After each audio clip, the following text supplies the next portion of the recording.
We'll call the meeting to order.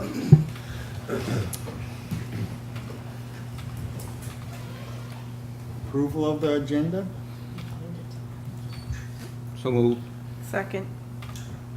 I'd like to add on to the agenda on community grants. We have one from from my district.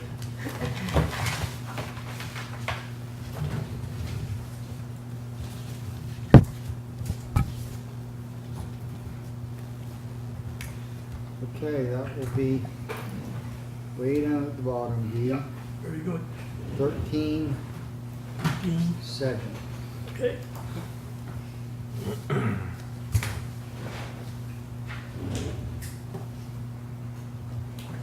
Question? All in favor? Aye. Against? Motion carried. Do we have any conflicts of interest tonight? Seeing no hands, we'll move on to presentations of YASTA, Forest Destination Management Plan. Neil MacKenzie. the Thank you. Floor is yours. Thank you, Warden Donaldson. Everybody can hear me, I take it? Okay? You guys all seem quite jovial tonight, so it's good, I guess it's a good time to arrive, but we'll see how the rest of your meeting goes. For those of you who don't know me, I'm pretty sure everybody here knows me, but I'm Neil MacKenzie. I'm the Executive Director for Yarmouth and Acadian Shores Tourism Association, and you are one of our partners, our major partners, who we care about very much.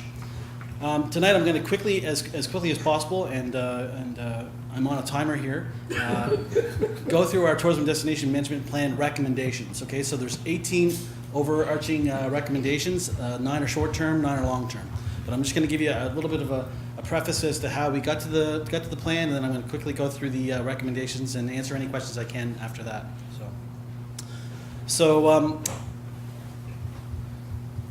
moving on here, as part of 2017's plans, the Board of YASTA had tasked me and my staff to develop a 5-year strategic plan.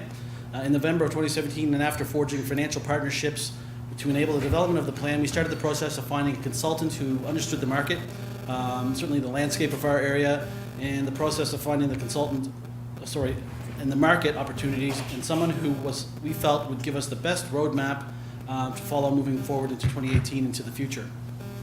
In the late fall 2017, YASTA hired Richard Innes of Brain Trust Marketing and Communications. Richard Innes came highly recommended by his past clients and also Tourism Nova Scotia.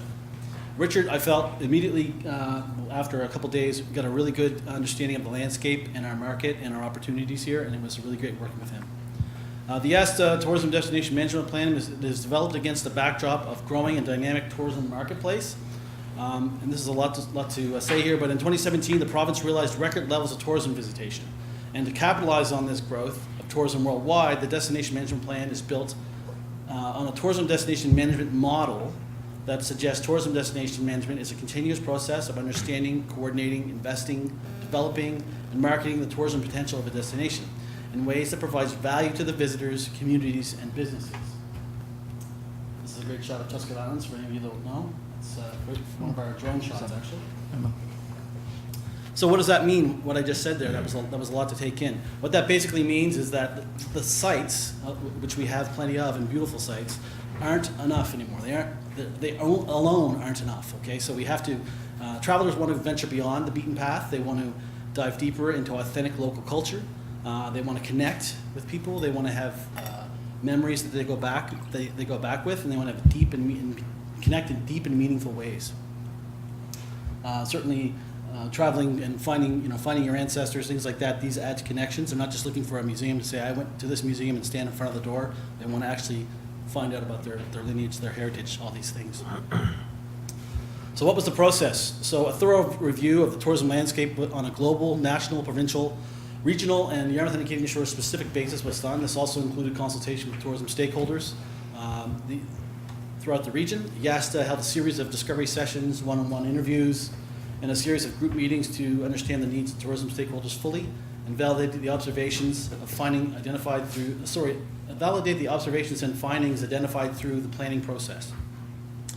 A tourism asset assessment was completed, and the assessment captured the majority of the Yarmouth and Acadian Shores tourism assets and was conducted through a visitor's lens. So that's important. So what the consultant did is he considered himself a visitor, and he used the tools that a visitor would use, which would be online searches, certainly Tourism Nova Scotia, TripAdvisor, Yelp, our website if we could attract them to it, anything that Google would produce. That content is, and that was presented online is what he used to measure what he felt we had.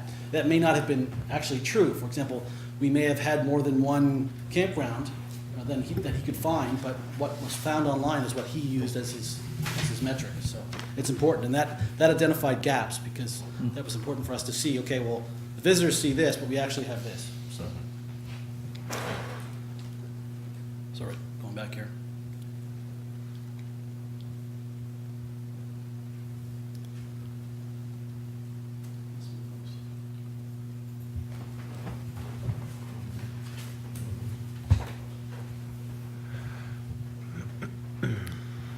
So, having compelling tourism themes are only part of the effective destination management strategy. Ensuring a clear understanding of the ideal guests, those who identify with the themes and are willing to take a trip and experience what we've offered, is the second part of the equation. So I've already talked about creating meaningful experiences, but now we're talking about the other piece of it. For this reason, Yarmouth and Acadian Shores ideal guests were identified using those that are identified under Tourism Nova Scotia's research, which is what we use is what we call the Explorer Quotient. Really what it is a vast amount of research that identifies what and personifies different types of visitor segments and says, okay, these types of visitors are looking for this type of content. And so we try to align the content that we have here, the type of visitors that we think are the most likely to attract. Currently, and this aligns very much with what Tourism Nova Scotia is doing, which is good for us. The three that we're trying to attack, the three main ideal guests, we would call them authentic experiencers, cultural explorers, and free spirits. Free spirits are the youngest of those segments. They're very much a sharing type of experience. They share more. They want exclusive, but they want to be seen with that exclusive type of experience. They don't necessarily want to get on a bus with 60 other people, but they certainly would take a Tuscan Island tour with 20 other people and walk around the islands or something like that, or kayaking or any kind of thing. They want small niche type of experiences. And we have all this research to support what these segments are looking for, so it's really great. 18 overarching findings led to the identification of 18 recommendations, and these recommendations are supported by a series of actions which explains who has the role and who has the responsibility to implement the actions. They're broken down, as I mentioned before, into immediate term and long term. Immediate term, 2018, 2019. Long term is 2020 and beyond. So starting with number one, the first recommendation from the plan is that the private sector and public sector tourism operators must come together to understand, embrace, and to be engaged participants in collectively supporting the implementation of the recommendations in the plan. I think that's pretty obvious. We all have to kind of buy in and try to work together to implement it. Number two is to continue to reinforce the economic value to Nova Scotia provided by a sustainable ferry service from the eastern United States to Yarmouth. I think that's obvious to everyone in this room. Number three, YASTA, in partnership with its industry stakeholders, to take proactive steps to secure partner funding and implement the recommendations contained within the tourism destination plan. Really what that's talking about is continuing to develop the partnerships that YASTA has. YASTA has lots of partnerships, and with the private sector, public sector, nonprofit organizations, and we need to continue to forge those partnerships to keep being able to achieve the goals that we have for marketing and product development. Number four, YASTA's board of directors to take steps to change the levy funding formula. This would also have to be done in concert with the levy group as well. Move from collecting $2 per room per night to collecting 2% of room rate per night per room, and included in all roof accommodations with 4 or more rooms in the levy formula. So that's a big task. That's something that obviously has to be done in concert, as I mentioned before, with the levy group and with the municipality of the town of Yarmouth and the municipality of Yarmouth as well, because the bylaw is in effect there. There's currently no bylaw here in Argyle with regards to levy, right? And so that would be another step that would have to happen if it were to happen. So this is a big plan. I think this is actually in the short term, but I think this is more of a long term. So the second part of this piece, number 4, is that the recommendation is that flow 100% of the funds collected through the levy to YASTA. So right now, the levy is also a full partner of YASTA, which is great. They they're an excellent partner. We're able to, the big thing that they're concerned about is obviously room nights. They want to see anything that we do really generate room nights, and that's a metric we use to measure a lot of what we do.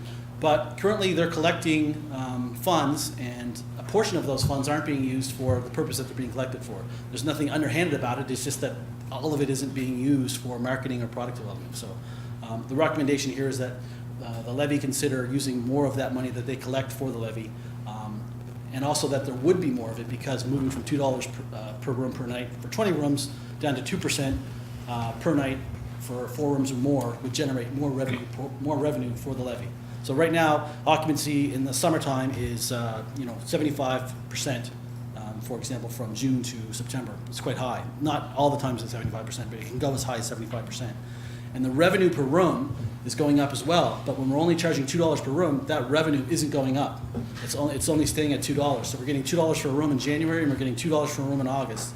But the rate we're getting for that room, those 2 rooms, is much different. So that's where the gap is and the opportunity. Number 5 is that the destination management plan represents an opportunity for a review of the activities of YASTA and that we annually implement, and that under the leadership of the board of directors, YASTA should prioritize the list of programs to annually undertake and to eliminate those that are no longer relevant. It's really just looking at what we do and saying, should we be doing this anymore? Can someone else be doing this better? Is this our role? Number 6 is to develop an event strategy that prioritizes sales activities and targets events that have potential to reinforce the positioning of YASTA, which generates incremental overnight businesses and aligns with available resources and infrastructure to support successful event implementation. So this is an example of an event partnership that we launched this year, which was new, and it's the Fin Outdoor Atlantic Film Festival event. So we ran Maudie outdoors in the town of Yarmouth, and then we also did the 1979 original Muppet Show movie at the Village. So it was a kind of a test, and we had good outcome. We had more people in town than we'd had at the Village, but we really think there's a lot there to build on. We think these types of events build on what we have here. So that's really all that recommendation is talking about. It's let's do events. Let's find out what events we can do best, and go for those. You know. I know I'm out of time. When's this going to start? Is this going to vibrate or anything like that, or kick me out of here? Okay. Jack there. Get caught. I'm on number 7. I'm going quick as I can here. Number 7 is to maximize YASTA and Tourism Nova Scotia destination marketing efforts. Tourism operators must review their online presence, including their website, TripAdvisor, Facebook pages, to ensure potential customers have appealing content and mechanisms to purchase, reserve their product online. So really what we're talking about here is opportunities for visitors to buy your product or book your experience online. Some experience providers and attractions are doing a good job of this, and they're getting better, and some are struggling with it, and we need to help them. Number 8 is to take proactive steps to develop, deliver, and market relevant tourism programming under the unique differentiator themes. So those would be the Acadian culture and heritage, astrotourism or night sky, stargazing, the indigenous narrative, and fishing, heritage, and culture. Some of those we're doing a pretty good job, and lots of opportunity to grow there. We haven't had much experience or any experiences currently. We're still in kind of the really growing these experiences with regards to the indigenous narrative. So that's an opportunity down the road, but we don't have any experiences with that currently. Number 9, take proactive steps to grow visitation in October by developing, delivering, and marketing visitor activities and experience that align with the ideal guest profiles that I mentioned earlier, the authentic experiencers, cultural explorers, and free spirits. And doing that in October, which will generate season extension, hopefully. So things like the Starlight Festival, those are good things because they're good events because they have an opportunity to grow, they align with what we're already marketing, and they're happening in a period when we want more visitors to come. So as I mentioned before, we have lots of visitors in August, and 75% occupancy rate, but we want more events in the fall, which will generate more opportunity for people to come here at that time of year, and that will really have an impact on our bottom line. Number 10, municipal partners to annually increase their contribution to YASTA operating budget for tourism development and marketing, all minimum based on a rate of inflation. This is speaking to you guys, I guess, that you guys should consider increasing our budget year to year. And your budget does increase slightly each year, But mostly what we do now with our budgets, we set a core operating budget, and then we do a product or project budget. So we say, this is what's going to be if we want to do some of these things this year, and this is what we need to operate. And that's what you guys consider each year when you look at our budgets. Number 11 is take proactive steps to bring the municipality of the District of Clare back into YASTA as a formal funding partner. This, whose role is this? This would actually be elected officials, so you as well, with others, and other colleagues, the YASTA Board of Directors, municipal staff, and the Tourism Destination Management Plan Working Group. So Clare currently is not a partner of YASTA. Clare was an original partner and formed YASTA for the purpose of regional tourism marketing. And Clare is no longer a partner, a financial partner in the organization. We'd love to see them back in the organization and us working better with them and able to do it. So I may be reaching out to some of you to help facilitate that in the future. 12, take steps to improve the ability of tourism operators to close the sale by completing purchase transactions online, ensuring maximum conversion. So really what that means is if we can attract them to our website, or you can attract them to your website, we want to have mechanisms on your website that allows them to book. We want to have updated information. We want to have hours of operation. We want to have good imagery or video content there, because people's attention span online is less than 3 seconds. If your website doesn't load, or there's bad content, or it doesn't look good, they just move on. Generally, not everybody, but that is a big risk, and it's hard to do. It takes a lot to keep a website up and going and keep the content fresh and up to date, but it's well worth doing it. And number 13 is take steps to encourage operators to develop year-round experiences, visitor experiences, connect to visitors, and identify differentiator themes. Again, talking about cultural explorers and our unique differentiators such as Acadian culture, seafaring heritage, and dark skies. And 14 and 15, operators should in the accommodations and food and beverage sectors must take proactive steps to upgrade and enhance their offerings to meet expectations to today's visitors. So TripAdvisor can be brutal, for example. Even if you have a good product, if people decide that, oh, your soap is the wrong soap, they may give you a bad review. You have to, not only should you address a bad review, not with a bad response, as difficult as that must be.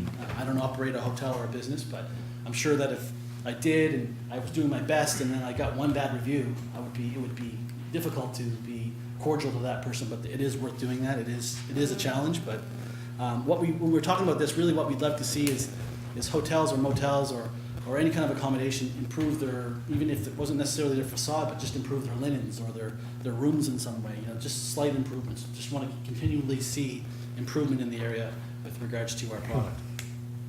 Number 15 is YASTA to take proactive role as facilitators for the tourism industry equipping. So really what this means is some of the stuff we were doing last year, this is what we did as part of Tourism Week.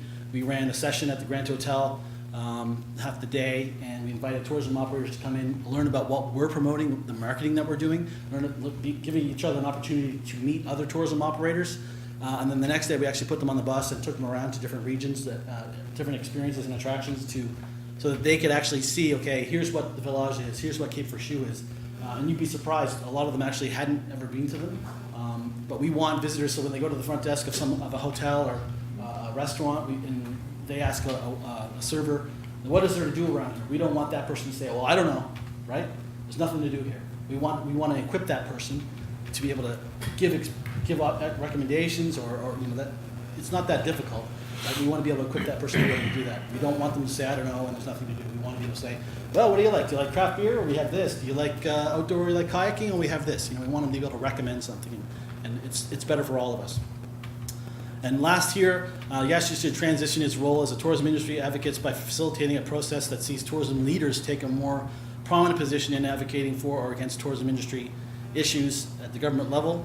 Really what this means is when there's something that's impacting the tourism industry, positive or negatively, it's often Yarmouth and Acadian Shores taking a position, and me, that's often me, which is fine, and I'm always going to do that, but what this plan kind of spells out or suggests is that not only should municipal councillors and our partners speak out for or against things when things have an impact on our industry, but we want to see tourism operators do that, because when a tourism operator speaks up and says, okay, your decision, Nova Scotia government, to do X is impacting my business, it holds a lot of weight, holds a lot of merit, and we really want to encourage operators to do that. So, last is address the basic infrastructure gaps that are inevitably impacting our journey. And number 18 is kind of taking care of itself. I haven't had to do anything for this. take proactive steps to ensure upgrades to the Yarmouth Ferry Terminal, which is, I was pleased to see that there was an announcement last week and that everyone is contributing to that. It's really great to see. I'm happy to see that that piece of infrastructure is getting some needed investment. Thank you very much. I know I've exceeded my time. I apologize for that. I'll take any questions if there are any. Questions? Great presentation. I Thank like you. the update. Good. Okay? Thank- Oh, sorry. Oh, yeah, okay. So just a quick question on funding. Wow. So you mentioned the going from $2 to 2%, which I think is a great recommendation. It's obviously going to increase the amount that that particular organization can contribute.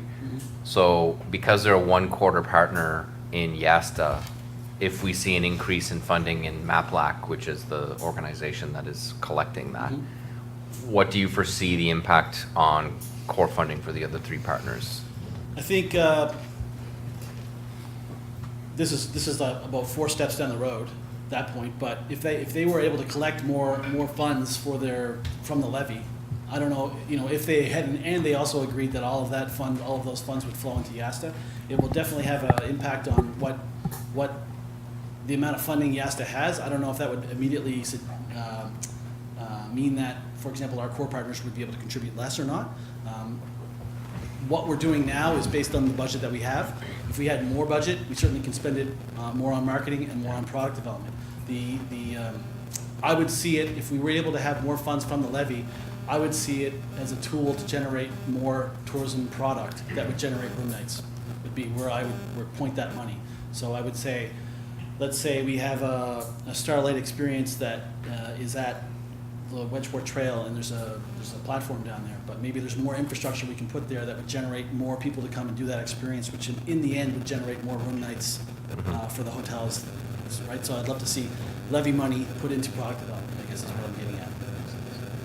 Okay, that makes sense. So not directly connected to the core funding of the three others, but I mean, that's kind of a separate. That would be a conversation I'd be willing to have, of course, Yeah. as well. Yeah. Yeah. And the only other quick question I had was, I know that you said that the existing infrastructure in the YASTA region is not enough. Like, it's great, but it's not enough to, have an experience for days and days or whatever. So some of that is a lot of that has to do with market interest. So if somebody wants to do an extra boat run, it's almost market driven. What's YASTA's role? How do you see, what have you done thus far to encourage that kind of private investment? And where do you see YASTA's role moving forward in aiding these potential tourism experiences to grow? So there's two answers there. With regards to infrastructure, we have identified and can identify attractions or experiences here that need enhanced infrastructure. Beaches are one of them. Right. So we have poor bathroom facilities. We don't have proper signage. We don't have shower or change facilities, and we don't have parking at a lot of our beaches other than our provincial beach, Port Maitland Beach. So Camoes Hill Beach, I think there's a porta potty there. There's a little bit of signage, but it's not really something that the province is going to jump on and market because it doesn't have A, B, C, and D, which is what they need for a provincial beach to market to the market that they say is a higher quality market. So the visitor that's coming through, they're expecting change rooms, they're expecting flushing toilets, they're expecting water. They're expecting to be able to get something to eat at a beach because in the U.S. often you can do that. Our beaches are beautiful because they're pristine, but a lot of them are not developed, right? So that's one. I think Wi-Fi in some of these areas that we have attractions is an easy solution to enhance the experience because it enables the sharing. It enables people to share that experience easier. So if they're at Cape Verschoe and they're on the trail, rather than use their data, if there's a free Wi-Fi signal there, I think more people will use their phones, more people will take pictures of themselves doing that experience and generate more user-generated content, which is really what people respond to online. And the second part of your question there is with regards to what we're doing. I guess what we're doing right now is we're trying to implement some of these product development recommendations in this plan. We're currently developing a plan that we're intending on pitching to a COA. We're in the initial stages of the initial concept for that. And that will be very much around product development. Research has shown us, with regards to Tourism Nova Scotia's research, for example, we know what the visitors are looking for when they come here. So the China market, there was just a trade journey to China by Tourism Nova Scotia. They're very, very much interested in stargazing and the Starlight product that we have here.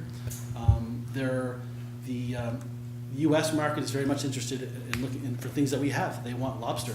They won't necessarily want to go swimming at a beach, but they want to actually walk on a beach, pick up sea glass. They want to be unencumbered when they're on a beach. These are the things that we have. We just need to enhance those experiences that are here. I met a couple of guys at Lund's Mill Craft Brewery in Middleton who were biking. They flew into Halifax and they were biking the rail trail all the way around Southwest, from Halifax all through the valley, all the way through. And I said, gee, that must be pretty rough in parts. And he goes, it's amazing. He goes, you have to tell more people about this. And it kind of a light bulb went off, and I'm like, we do. And I think things we could do there better, for example, is you have a active transportation plan. I think the municipality of Yarmouth has an active transportation plan. Probably further up the valley, they have one, connecting these things so that we can all market them together and say, you can fly into Halifax, or you can come across the ferry, you can do an awesome bike trip on the rail trail all the way around Nova Scotia. So these guys were going to brewery, craft brewery to craft brewery to craft brewery on mountain bikes on the rail trail. And they're from South Carolina. They own a brewery down there. So, Awesome. just things that we kind of take for granted. We're like, when I'm on the rail trail all the time, it's a multi-use trail.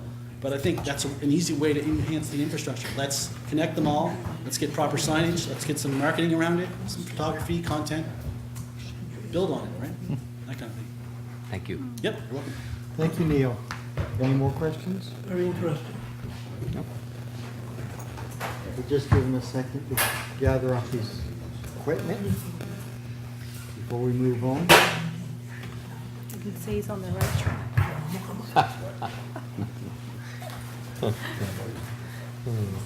Where's your timer going to have? You can say he's on the right That was just a track. practice. Oh, just a practice, okay. See, Chris is going, That's it. he's going, that's it, he game over. It's done. He answered the question I was gonna ask. If the rail trail was improved, and if you could get in through Yarmouth and stay in Yarmouth overnight, and that it would, if there'd be more use of it. A lot of people go from Shelburne, Liverpool, stay in Middleton overnight and all that. It's quite a few people doing it. So we'll move on to number 4, adoption of minutes. It's been a while since we've had a regular council meeting, so there's a number to be approved. The first one is Emergency Management Organization Planning Committee, May 2nd. Second. All in favor? Aye. Against, motion carried. Regular council meeting, we did have one, June 12th. Slow move. Second. All in favor? Aye. Against, motion carried. EMO Advisory Committee again, June 19th. So moved. All in favor? Aye. Against, motion carried. Committee of the Whole meeting, June 26th. Second. All in favor? Aye. Against, motion carried. 3 in a row, special council meetings, July 16th. So move. Second. All in favor? Aye. Against, motion carried. Again, July 25th. So moved. Second. All in favor? Aye. Against, motion carried. And the last special council meeting was August 13th. Second. All in favor? Aye. Against, motion carried. That wrapped that up. Housekeeping. Business arising from the minutes. Bylaw 27A, solid waste resource, bylaw amendment, second reading. Pass this on to the CL. Thank you, Mr. Warden. Very quickly, this is an upgrade, update to our existing solid waste bylaw. This has been requested by Waste Check. You'll see the bylaw, and a lot of the wording is kind of like council municipality of blank. Obviously, the final will have Argyle plastered all over it. There was no issue with the first reading to the best of my knowledge, and we certainly recommend that we pass a motion for second reading so that we can bring it to public hearing. I'll second that motion. Councillor Surratt. Once it passes, will you be sending that confirmation to Waste Check? They requested that. Yes, Thank you. yes. We have no more. All in favor? Aye. Against, motion carried. 5B, Councillor Stipend Taxation, no attachment. I've seen information on that through, what is it, Nova Scotia Federations of Municipalities? I keep saying Federation of Nova Scotia Municipalities. But anyhow, do you have information for us? I do. I just want a little bit of direction. So there's the NSFM has a document that describes the issue. Very quickly, I'll just go through the issue. 1/3 of all councillor stipends is tax-free. So when councillors are paid XY, 1/3 of it is without taxation. That rule has changed. So effective January 1st of next year, the entire stipend of all councillors across Canada will be taxable. So typically, what would the reason why the 1/3 was non-taxable is because there was an assumption that that was a reimbursement of travel costs. A lot of like councillors travel in their constituency, and I'm not talking about traveling to Halifax or traveling to other communities. I mean traveling within your vicinity, within your community. That's never been something that councillors were ever repaid for. There's no reimbursement of that, and there's an understanding that some of that cost, because most of your work is done out of home, that there would be an offset of certain costs that you would otherwise be deducting. So that's the initial rule. Why they changed it is just, it's a policy change federally. So we have a couple of options that are available. And I just want a little bit more direction from council before we move into that. So some municipalities have increased the stipend in order to offset the taxation, the loss, I guess, of income. I'm very careful how we talk about that, because it isn't, no councillors received a decrease in pay. It's a decrease in net pay. So your choice as council to give us a little bit more direction as to what you'd like for us to do in anticipation of January 1st and then into the future. So if council wishes to do nothing in terms of like changing the stipend, then that would give us the instruction to look at other methods to aid you from the perspective of if there's any deduction that can be applied to your stipend in order to offset some of the cost. So that work can be done. It usually involves a professional accountant, but I don't want to go down that road if that's not what you want, because it costs money to do that. So if you're interested in, so I guess what I'm interested in understanding is what's council's position on this now and into the future. So if we do nothing, January 1st will come and the stipend will not change, and you'll be taxed for the entire amount. And there may or may not be deductions that you'd be entitled to, right? May or may not. At this point, I'm not sure. If you want us to do that, we can do that. The research, I mean. Or you can increase the stipend to partially or fully offset the loss of net pay that results from that process. Now, you may not want to make that decision. You may want a third party to help you make that decision as well, because it's a little sensitive when you're making a decision on your own level of pay.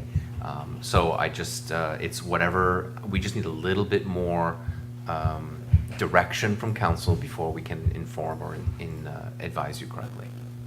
Councillor Johnson?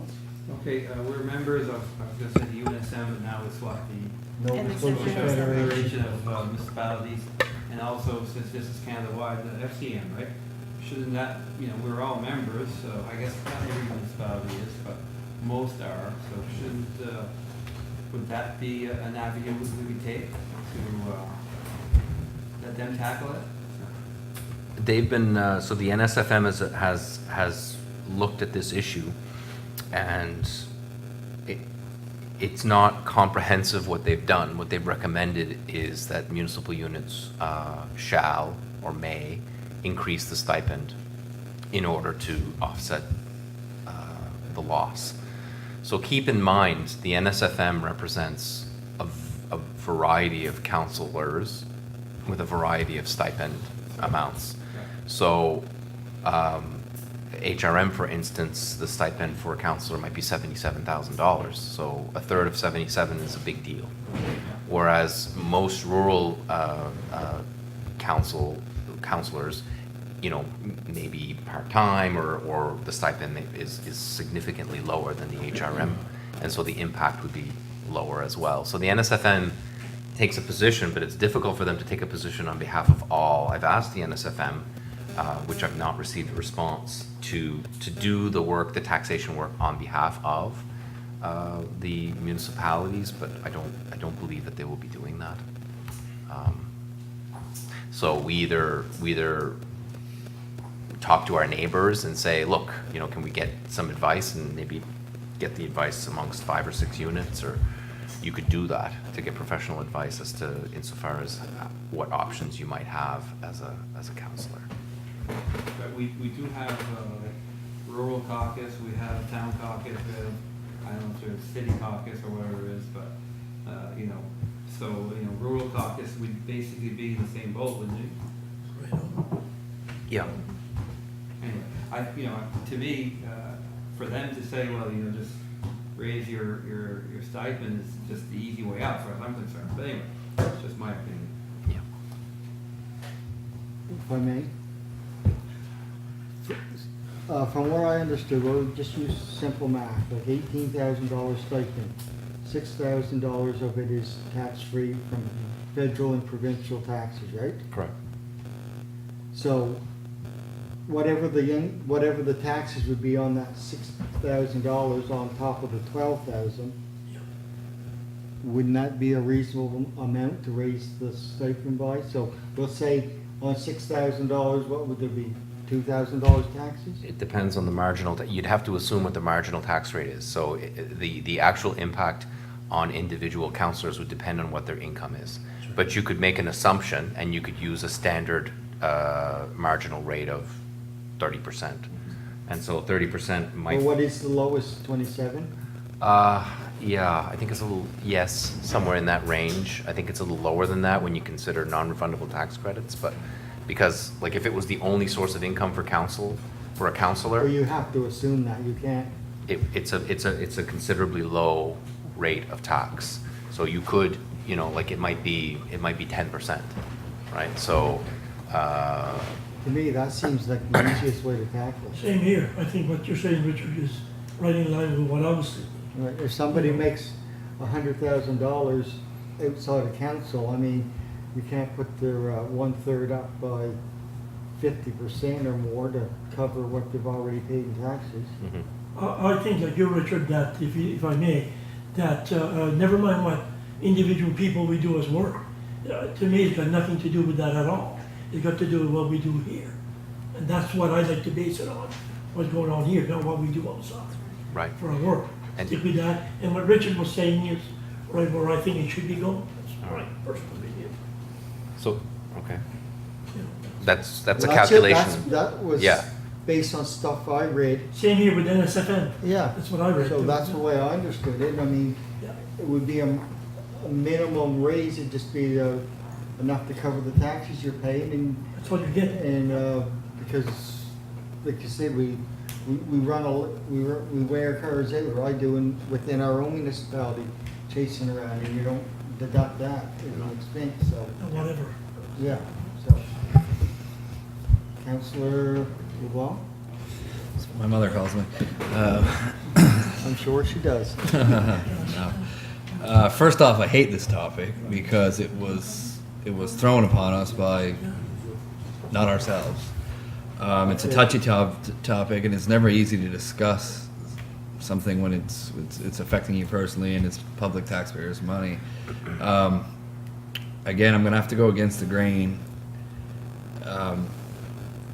I feel it's sort of robbing Peter to pay Paul the federal and the provincial government gain more tax revenue from this, and I'm not sure I'm comfortable downloading that burden to the municipal taxpayers. So personally, although I respect and fully understand the opinions you guys are giving here tonight, I would stick with status quo.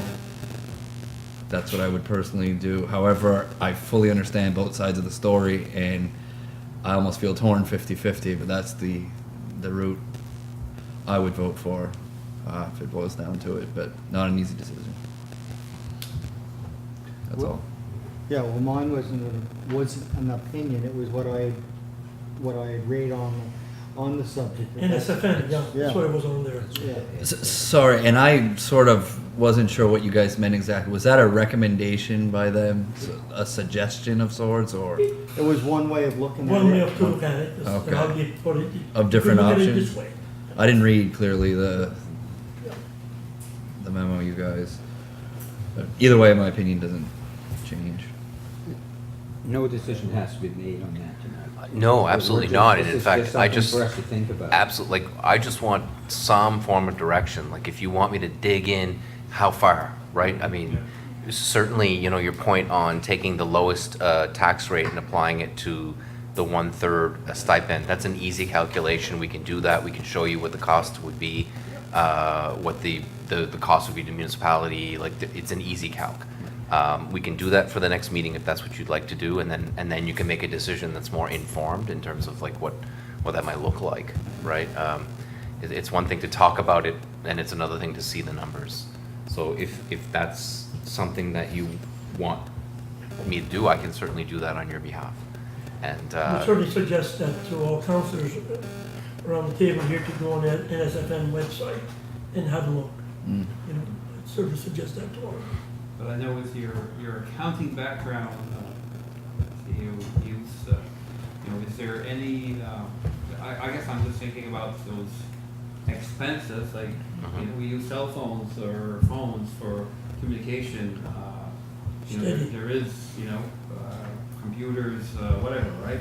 Is there any way that we can claim those to counteract the, yeah, I mean, I think, and that piece is difficult to answer without giving a professional opinion, but I think there are ways where stipends can be paid differently. So in some cases, particularly you see this in employment situations where people get allowances for vehicle. So that it's not really a salary, but they get a set amount every month.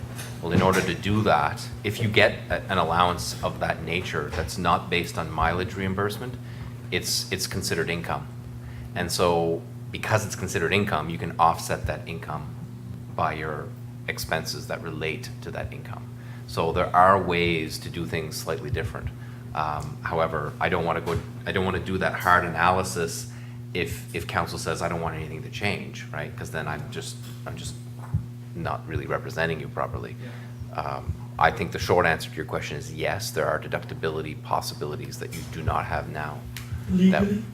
Oh, yeah, I mean, yes, of course. I mean, Oh, yeah. I wouldn't be advising. publicly, so. Yeah, legally. no, legally, like you can change the nature upon which council is paid. So now it's a stipend, but we might, starting April 1st or starting another time, you might say, well, this is actually the stipend, which is lower, but then you have an allowance for vehicle use or other use that is still taxable, but then you can apply expenses against it. So those things are possible, but I don't know the extent of which they're possible without having a professional opinion. If we could take a route like that and not increase the stipend, so the taxpayer is not burdened with more, I would be I'd be more happy going that route. That's just my personal opinion. Same here. Sorry, go ahead. Well, the only comment I would make, and I'll use the example of Warden Donaldson, 1/3 of 18 is 6. It would be very difficult for anyone to come to break even on that number.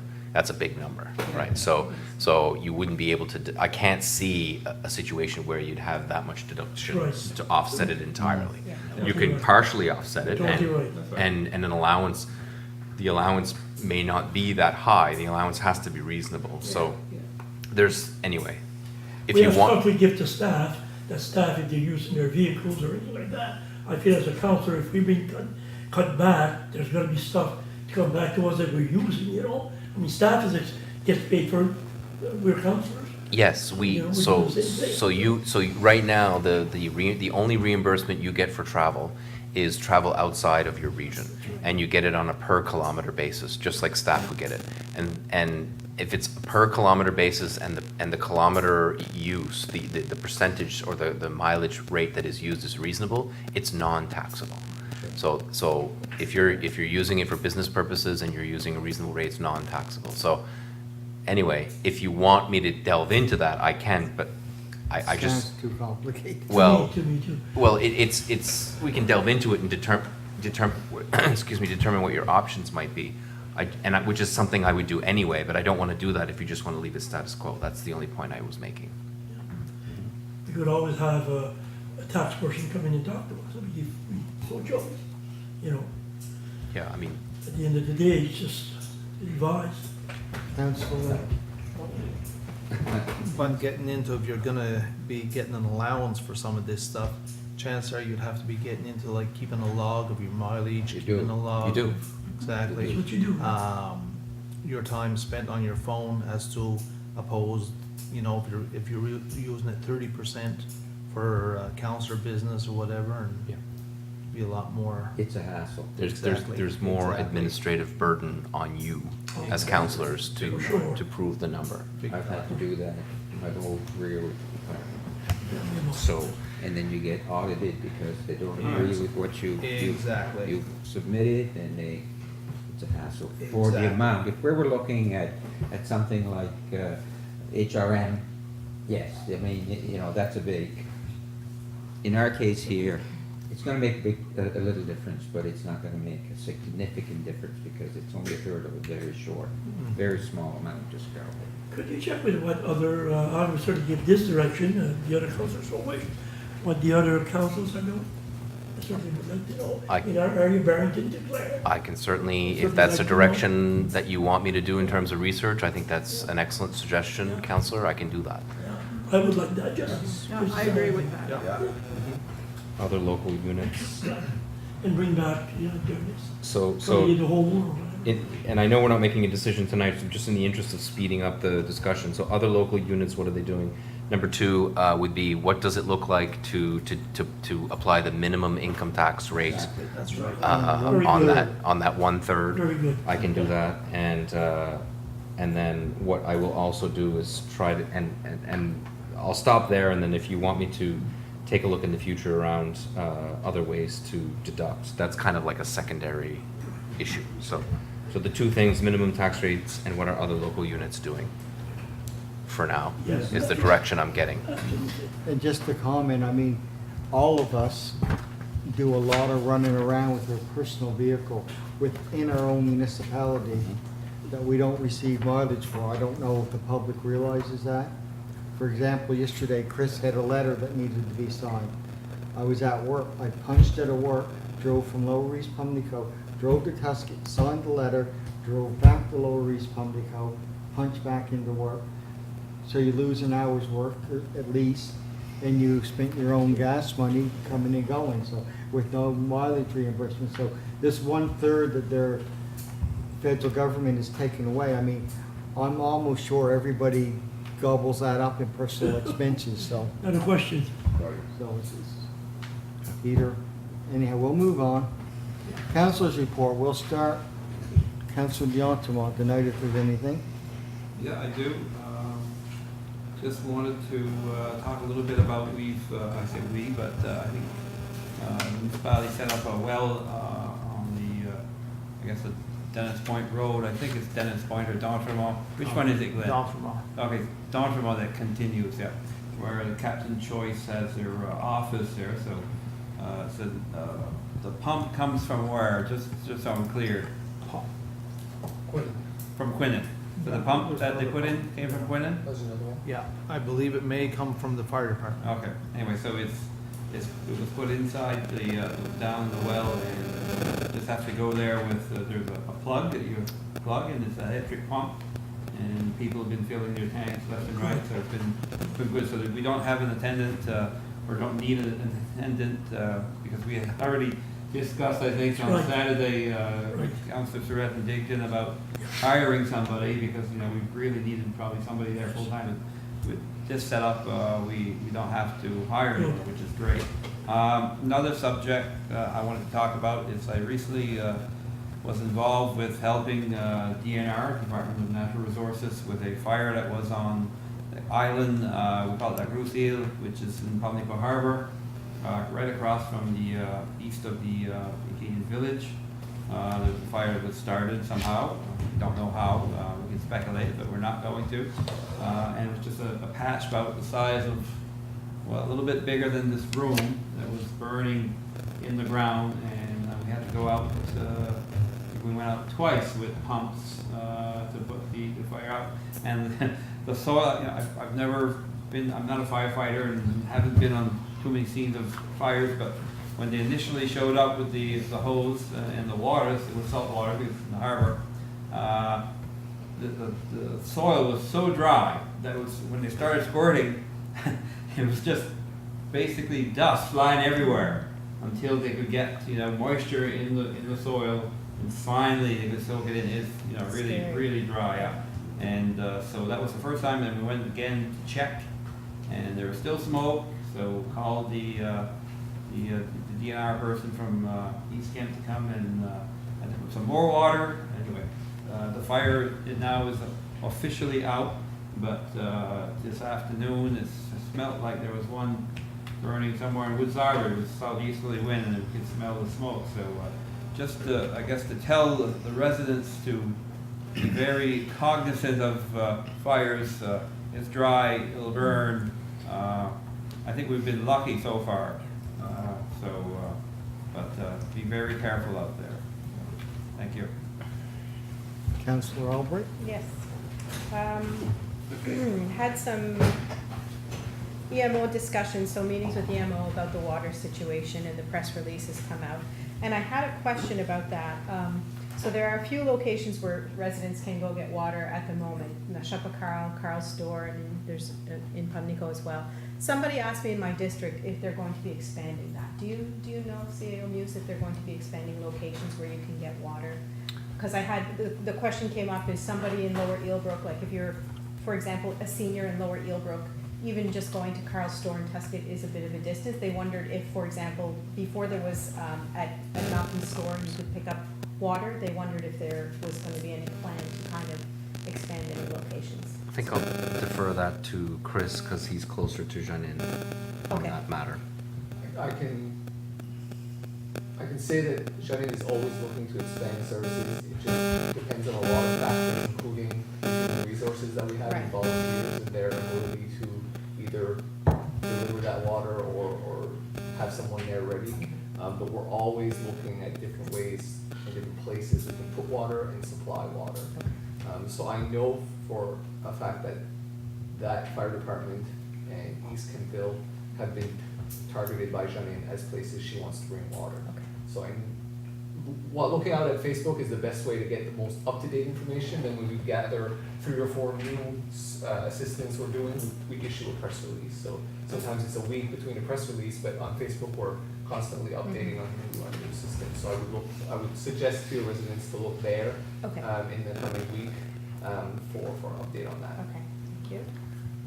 And another question about the well. I know we're gonna talk about the well program, and somebody asked me, and I didn't know the answer to this question, but if you have, let's say we bring the program, we continue the program, and let's say I have a well, but could I use that program to take my well and dig my well deeper, or does it have to be a new well? No, it does not have to be a new well. Okay, so it could It can, be- and it doesn't even have to be a well, in fact. I think the bylaw talks about cisterns and other ways of water conservation. So the quick answer is no. If somebody wants to improve their existing well, they would be eligible, provided that other eligibility criteria are met. Good, okay. Good. I attended the Quinnen picnic again this year, helped serve the meal. There were over 500 people served. It was probably one of the most hectic picnics they've seen in a long, long time, which is really good. Yeah, it was very, very busy. Attended also, on Friday evening, we had some Nikhil board training. So we had Tim Mary came and did presentation. We were there for 4 hours and we were talking about strategic planning and the direction that Nikhil is going. So we're going to be discussing that at the Nikhil board meeting and where we're going, and information will be coming to council about that as well. A few other things, attended the electoral boundaries meeting at South Permoris on Saturday. And it was actually very encouraging, a lot of positive presentations and encouraging. They are recommending that we get our old boundary back here in our file. And people seem very impressed, but it's the recommendation. It doesn't necessarily mean that that's what's going to go through. Also attended the Eelbrook Fire Department meeting where they discussed locations for their possible fire hall. They had 4 possible locations come up. And that was tasked to the fire chief. The fire chief was asked to look into several locations. There was Tusket, so behind our municipal building was one of the locations they looked at. Their piece of land in Eelbrook that they've had forever, that's in not the greatest location, it's kind of marshy. There is another location in Eelbrook that is in the center of the district, and a location in Belleville. And there was a public vote, and the public decided that they would like to see, they call it Eelbrook 2, which is where there's a house located on that piece of land right now. So they're going to be working with the municipality to see what we can do to get that piece of land. There room out there, Nico? Yes. Yeah. The last thing I want to mention is last night I attended the Quinnen ratepayers meeting. So they brought to the public, they had almost 50 people at their meeting last night attend, 45, 50, something like that. They were asking to increase their area rate from 6 cents to 10 cents. They brought up all the information that they had brought up here at our meeting about needing the funds for their truck. Talked about how we were helpful. They were very positive. They spoke very positively about the municipality. They are also getting donations from their auxiliary. Long story short, they did vote to accept the increase. I think it was 35 votes in favor and 11 against. So it was decided that they would increase for 12 years. Thank you, Councillor Wilbur. Murphy, Councillor Surratt? I attended MAT meeting, getting municipal alcohol project, and we're looking at changing the name to include cannabis in there. And we're working on a plan to bring to the municipalities, to our PACs, to what we could do to, lessen the impact of where cannabis could be set up, not close to houses, and to bring it to our PACs on that part. Also, went to several of the firefighters dispatchers meetings, which were hot topics this past summer. And I know in the report you'll see that our CAO was involved in coordinating the other municipalities to see what we could do with the town environment. I also went to the Journée Rédien on August 15th in Quinnen. A lot of people there. I had unfortunately to leave a little early because something happened at the work, and somebody had said they had mentioned my name to get up or say a few words. But anyhow, that's what happened. I had to leave quickly. Also had I worked with the waste park on a plan for fire suppression. It's needed by the association. So anyhow, that plan is ready now. Also, we completed the waste park 600-page report for environment on our new CD cell. You can just imagine that's going to cost us a bundle, but anyhow, it's been done. Also attended a waste check meeting yesterday morning, and that's basically going on quite well. And the other item, like Councillor Albright said, water distribution, Chris, a lot of people have been questioning if there's any way we could get at the fire hall in Sir Ed's Island, but I'll certainly pass the word on to Janine, because we'll certainly have the doors open. I've had a lot of people asking. And also on tubs, distribution of tubs, did we have containers? And I saw, I think on the report, Pubnico's got a couple in their district, on Tubs. containers, Usually they have those big fish boxes or there, fish boxes, okay. you know, the big. So it's big not the ones. container, it's not those white containers you see in the back of the I truck? can clarify that. So Yes. first, my comment would be any suggestions or comments that you hear from your residents, please pass them along to Janine, because the only way we can know what assistance is required is from getting it from the residents or through you. It's really important to get that information to Janine, because that's the only way we can mobilize what we've either done in the past or what we can do this year. You've probably seen in the news that we will be making a request to the province, to the Department of Municipal Affairs for some provincial assistance. What that looks like, we have no idea yet, but hopefully we'll be able to provide additional assistance if they are willing and able to help. For the second question, that we did purchase 4 white tubs with 1,000-liter tubs from a local supplier when this all began, because 4 years ago we had a lot of difficulty getting those fish tubs from the fish plants, and we also didn't want to inconvenience them from always having to borrow and use them. So we did purchase 4, and they were used within a day. There's one in East Kemptville, one in East Pubnico, and one in Tuscan, and another one we're using in the back of the truck to fill up those tubs and other people. So unfortunately, we don't have any of those left, but we may be getting more, but we are also assisting people in finding tubs if they need one. So Chris, those tubs, whether they be in Red Zone or wherever, are they stationed at one place and only they can use it? Or could we go and get a tub? Let's say some residents need some. I've got several volunteers are willing to help and bring some water. So those tubs, if they're brought, let's say, to Pubnico or Wedgeport or wherever, can I go get that tub and use it and bring it back there? Or Those tubs have been brought to homes from people that are either seniors or have mobility issues that can't get water. So for example, there was a senior in East Kemptville who was walking about 150 meters to a lake with buckets multiple times in the day. So that was one situation where Johnny really felt that that tub should be put there. So it was brought there and their pump was connected to it. So they are getting water delivered. So it's those situations that we were trying to alleviate with the tubs. So those tubs are there to stay. so somebody with a back issues or stuff like that? Yeah, Then? yeah. We've got some in our district that have Yeah. been calling up on that, see if there's, For maybe we sure. could get a tub or something. Yeah, those are the ones that we wanted to try and help with those tubs. There's no more that No, we have. no at the more moment. that we have that we can bring right away, but we are always looking for more Okay. or trying to help those people who need some get one. I'll get a hold of Jenny, thank you. Yeah, please do. Thank you. That's it? Yeah. Deputy Warden Hughes? Okay, summer's been fairly busy, attending events and whatever else, and meetings, and I won't go through the ones that I attended. They were basically what Councillor Albright said.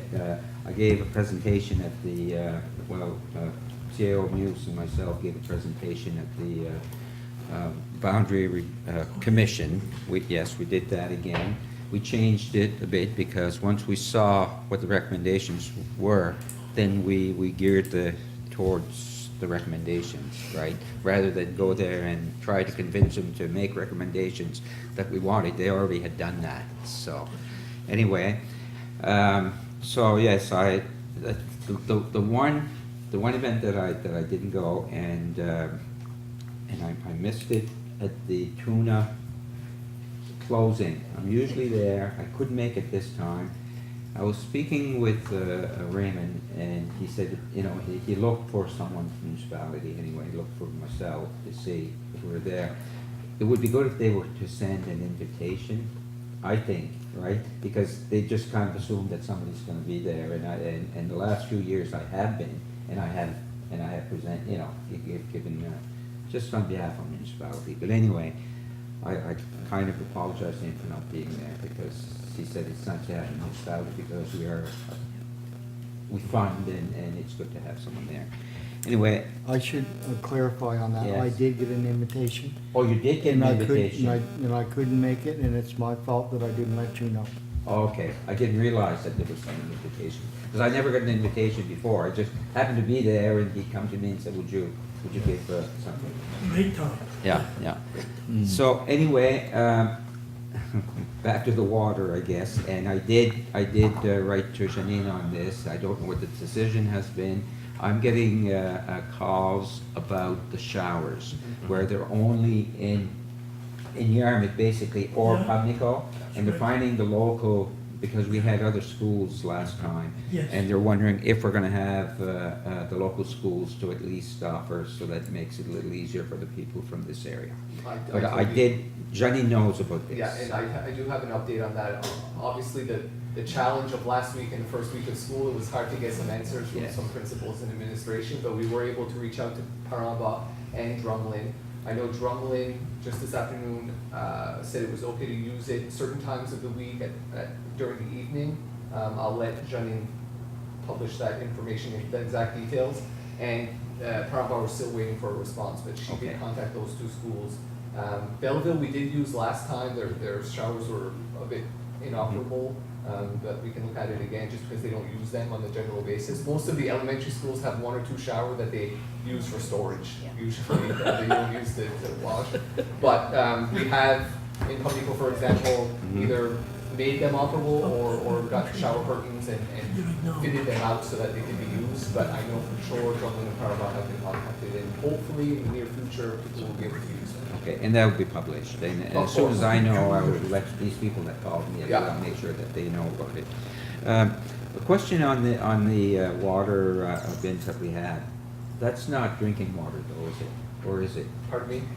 Is the containers that you have for water, is that for drinking water? No. No, it's not. It's I didn't possible know that- if you, Sorry. when you, yeah, it's just, because you, Just for flushing and. yeah, it's just something. Yeah, we can't, unless it's in a contained, It has to be. it has to be almost bottled or, Exactly, you know. because if we were to, if someone was to drink that and we were allowing. them to Yeah, drink it, and it would cause issues with environment and Of health and course. safety and. Yeah, it's just water to have, flushing, and, okay, good. That's all I have. On the topic of the Westport Touring Tournament, I also got an invitation and I was in attendance. However, I'm a bit of an anomaly. After 6 years of being on the fishing side of the event, it's my fiance calls it my Christmas. The Westport Touring Tournament is literally my favorite time in the world for various reasons. As a counselor, I couldn't be more proud of my community. As a fisherman and an angler, probably my favorite thing to do all year. So after 6 years of my same crew tormenting and prodding and teasing me that I don't ever sit with them at the closing ceremonies and I'm always on the stage, I made a deal with him this year and I said, you know, my 30-second speech or my 10-minute speech, whichever mood I'm in, isn't really going to affect the closing of the ceremony. So I was in attendance and supporting just from more of the sidelines this year. So I was there. The municipality did have some representation. On the topic, I'd like to congratulate Corey Nickerson, the captain of the Keepin' Busy, with this year, awesome fish. 680-pound bluefin won the tournament this year. Beautiful fish. I don't think the prices have come back yet, how the tournament fared out in support of the museum, but I'm sure it'll be a great year. What's really cool, and maybe not so much for Preston, but Preston Owen, the captain of Murphy's Law, was the leader. He weighed out, there's two weigh-ins. There's a Friday night early weigh-in for those that catch their tuna early, and he was in the lead with a 675-pound bluefin. And nobody thought anyone could possibly beat that. Right. And so as much as it's a shame for Preston, I enjoyed it because it keeps things interesting, keeps the public interested, and it makes an awesome event. So 675 was beat by Corey Nickerson and the Keepin' Busy, so I'd like to congratulate them. They did an awesome job of displaying the tuna, and it was a great, well-attended event, as always. And maybe it's just me being biased, but it seems like this year was better than ever for whatever More reason. people, you see more people. Yeah, and I think after 15 years, organizational skills are better. There's definitely a group of volunteers there that I can't begin to explain. There's a few, the museum has a few staff, as well as the tournament itself hires summer staff. But the majority of that tournament is all done up by volunteers, and I don't know of an event locally that is as regular as this one that has this many volunteers and people coming together. So, as I said, it's like my Christmas. It's my favorite and proudest time of year to be a counselor in that area. On other topics, well, it's sort of on the similar topics, always a concern. The Westport Twin Wharf, which is the former twin fishing capital of the world, huge history there, and it's pretty sad that Small Craft Harbors, the federal government, is abolishing funding that wharf. All the focus is going to the Westport Breakwater, which is on the other side, and by all means, that wharf definitely needs the funding and the attention as well for commercial purposes. However, it's sort of sad for historical purposes to see that Twin Wharf go down that road. So that being said, the Wedgeport Breakwater, the one receiving all the funding, the one receiving the attention, instead of trying to focus on two ports, is actually now a closed harbor. There are no lobster vessels being accepted at this port. It's a common phenomena, and although not exactly a municipal issue, it's a federal issue. However, I want you all to be aware that other ports are closing. And for an example, I know someone younger than myself who's buying into the industry, who's investing a lot of money, and right now he can't find anywhere to park his boat.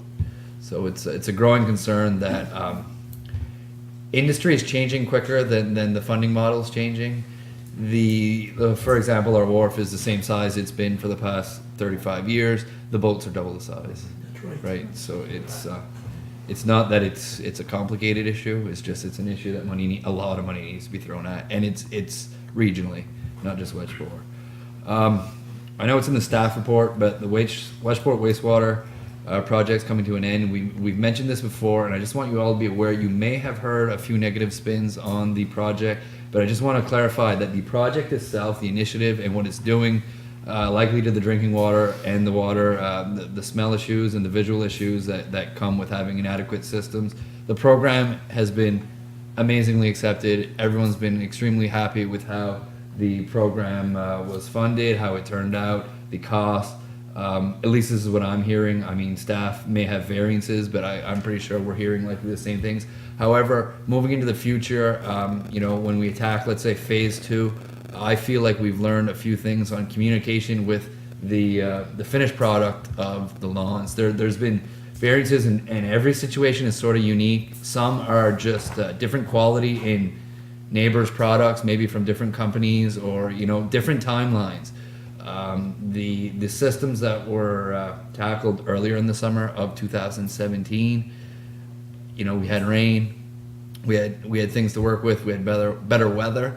Versus the systems that were done late 2017, where things had to be done this spring.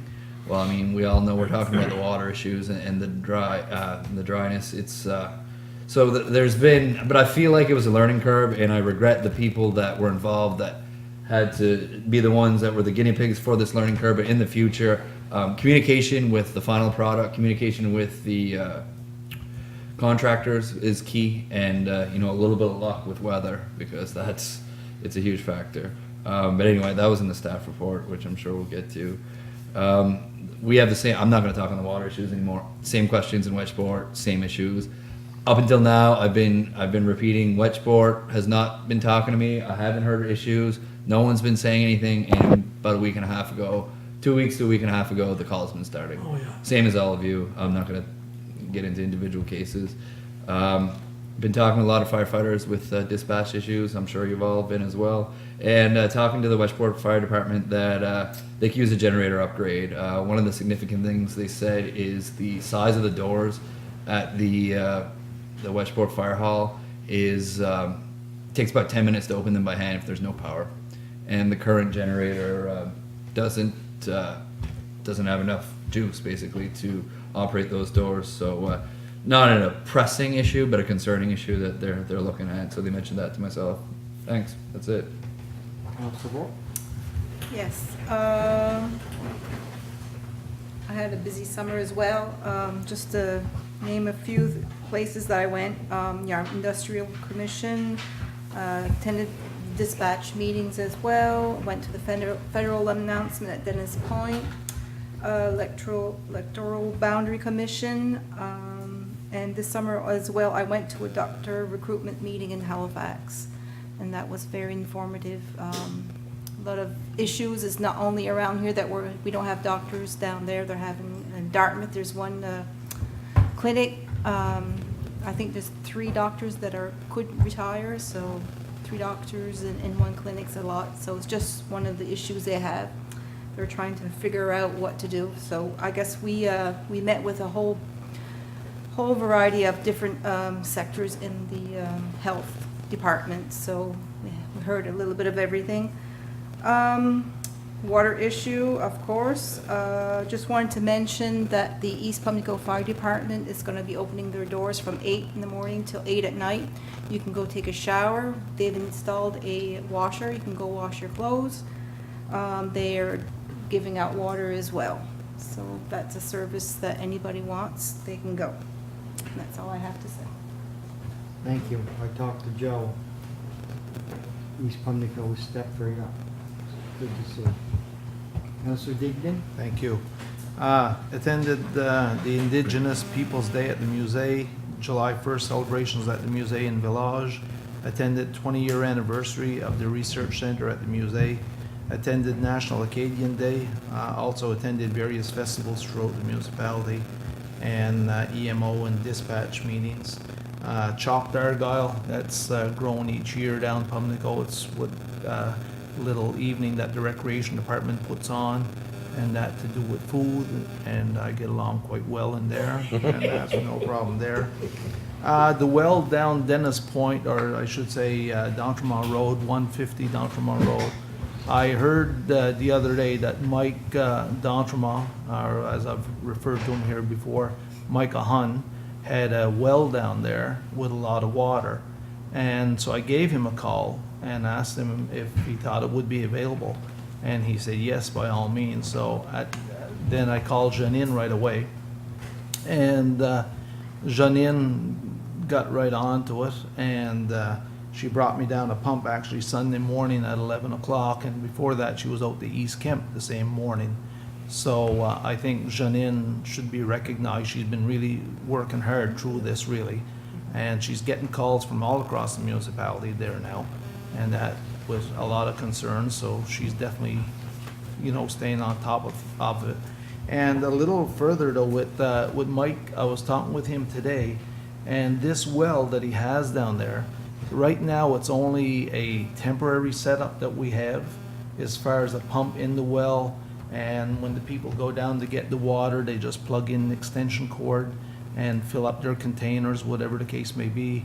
Now Mike is willing, if someone from the municipality or EMO wants to talk with him and make it a more permanent setup down there, like maybe with, you know, underground cable or whatever, and a switch or whatever the case may be to turn off and on, that they can use this well, you know, not only this year but in years to come if all goes good. So I think that would be definitely worth, you know, having to talk with them, because it's a great water supply, and you know, Mike's very easy to get along with there. And you know, after all this is said and done, I also feel as though Mike somehow should be recognized for this. He has the well, he has the water, and that he's given it out free of charge. He's given his power now to run this pump out and everything, you know, which is knowing Mike, that's the way he is. But at the same time, I feel as though, you know, he should be recognized in some way for it. And that's so.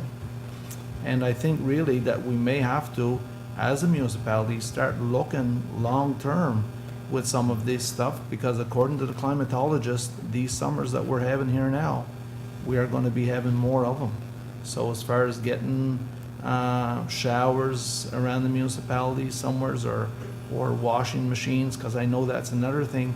People now are heading in to Yarmouth to wash their clothes and all that, and there's actually lineups at the laundromats to wash clothes and that. So It's costly. and it's costly as well, Yeah. you know, exactly. $3 a So load. $3 a little, is that what it is? Okay. there you go. So just something to look at anyway, maybe. Thank you. Thank you, Councillor Mr. Digdon. Warden, could I just say one more thing? Yes, sir. That our well, we have plenty of water at the Arlington District Fire Department. We supply some money to dig the well. We've put a filter system, so the water is good to drink. We got it tested, and it wasn't good to drink. So now we've got it so the people that go there, we've told our local people, but while we're on camera, like to say that the water is good to drink. So that's right out of the hose. It's been tested and approved. Thank you, Councillor Stewart. Warden's report, boy, I can't add too much on what's already been said. I guess I attended a number of events at our local Abuptic Festival. Made a little speech at the Ferry terminal announcement last week. Other than that, everything else is, oh, nobody mentioned building committees. We went to a building committee meeting. Other than that, we're gonna turn it over to the CAO for the staff report. Chris, turn the clock on. Please. Oh, sure, nobody said anything about the clock when it was a council's report. I'm glad the Take council your time. reports Take your time. Ah, your time has started. It's Mr. just Chair. your chance. It's already. So I'm not, it's, Too late. Oh, bye. this isn't on anyway. Oh my So, God. so just on the, because everybody seems to want to talk about water, I just, there's a letter that was been drafted, hasn't been signed off yet by one of the two wardens, not the one sitting here, of course. We're actually sending a letter on behalf of multiple units, not just our own. And Southwest Nova is practically the only area in Nova Scotia that's been hit this hard. So it really is an opportunity for us to put it to the minister saying, you know, we got a problem. And so the request will be for water, drinking water, to be delivered just as it was in the past. And that will, I think, that's part of the reason, that's part of the plan for expanding water, drinking water access, right? Is we have to actually have the drinking water coming in, and it's quite expensive. If we continue on this rate, it's going to be expensive. So we feel like the province really should kick in. There's other things that are more moderate and longer term. We're asking the Department of Municipal Affairs, the Department of Lands and Forests, to beef up their resources here, because our fire departments are saying that the resources of Lands and Forests, or formerly DNR, have dissipated somewhat. There are not as many people in this area, so we have a bit of a perfect storm happening here, where we're relying on our volunteers to fight fires locally, also distribute water, and if ever there's a forest fire, they're relied on more than ever to provide that service. So we can't be in a situation, like, that's a risk on this community that we have raised, and we will be raising to the minister, and I'm sure the minister will take that very seriously. And the last couple of items that we'll ask for is a more moderate to long-term solution around showers, alternate forms of providing that service, and also providing permanent well situations strategically in the communities that need it the most. So to your point around Micah Hunn's pump, well and pump, that's very fortunate that that's already in place. A lot of communities don't have that, and so we have to focus on those areas as well. So we understand it's a significant issue. It is an issue that takes a tremendous amount of volunteer and staff resources. So, you know, the more information that we can get from residents and council around the need, the better. So just want to mention that there is a letter going out, and it's a pretty significant ask. It's not just, can you bring us a little bit of water? It's pretty significant. Rural internet, I just briefly want to say that we had a conversation with one of the providers, and they gave us an understanding of what their plans might be. Obviously, we are waiting on the Develop Nova Scotia to come up with a strategy to address the the hundreds of millions of dollars that they have in trust for rural internet upgrades. This particular, I can say it was Eastlink. We did meet with Eastlink. We will be meeting with others as well, but they identified the same areas of issue that we have identified. So they are aware of the situation, and they gave us some confidential information around where the higher quality is, where the higher speeds are, and what areas would require improvement.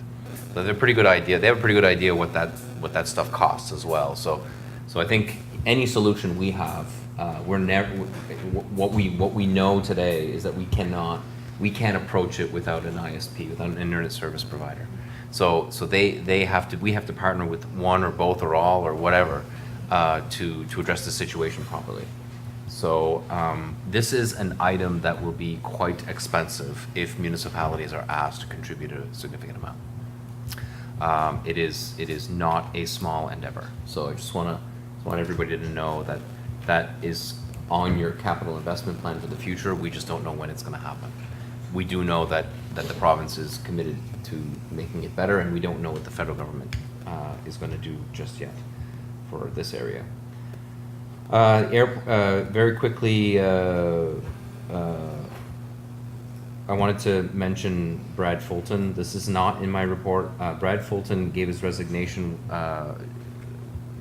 his retirement, I should say, from his position effective November 2nd. But after all, sick and vacation and all these things come to pass, as it turns out, Brad's last day is this Friday.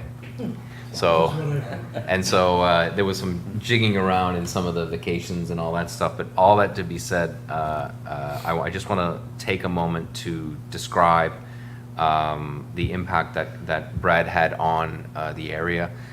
We suddenly lost Gary Saunders, our previous senior planner. He was planning forever to retire. He planned to plan, and he's a planner, so he was planning to plan to retire, and he never did. And it was a tremendous loss for us to lose Gary, and we had interim measures that were not Brad, didn't work out, but then Brad Fulton came in. We stole him from the municipality of Yarmouth, and he's provided a service to us over the years, and I just want to publicly thank him for those years of service. And we have to do planning differently moving forward. But I can tell you that if I don't know what planning would look like if it wasn't for Brad being in that position and taking that position on. He did not have to do that. He had a passion for it, and lots has changed when we started with Brad. And I just want to say that we're very fortunate to have Brad help us out in all these years, and now we're going to be doing things a little differently. And I just wanted all of you to know, and we will be doing something for him, both the municipality and of Argyle and Yarmouth will be doing something for him. And he tells me that he is very, very ready to retire because all his friends are teachers and they've been retired for a long, long time, and they've been looking at him wondering when he's going to do the same. So I wish him the best in his retirement. Just quickly, the airport had a tender issued or accepted to do runway repair. That will happen. I think all of the repair will be done by the end of September. We had a budget. We're probably going to do a little bit more than what the budget required because we have them. We have this particular firm, and if we can do more so that we don't have to do more next year, we will do that because the mobilization of this type of work is very expensive. So we're working with the board on that. Hans is the lead on that, and so it's in good hands. Dispatch, we're calculating what the mutual aid value is. There was, at the last meeting of dispatch, there was a lot of conversation about what is the value of mutual aid to the town of Yarmouth, and should that not offset this conversation about the cost of dispatch. I want to be clear that nobody's talking about charging for mutual aid.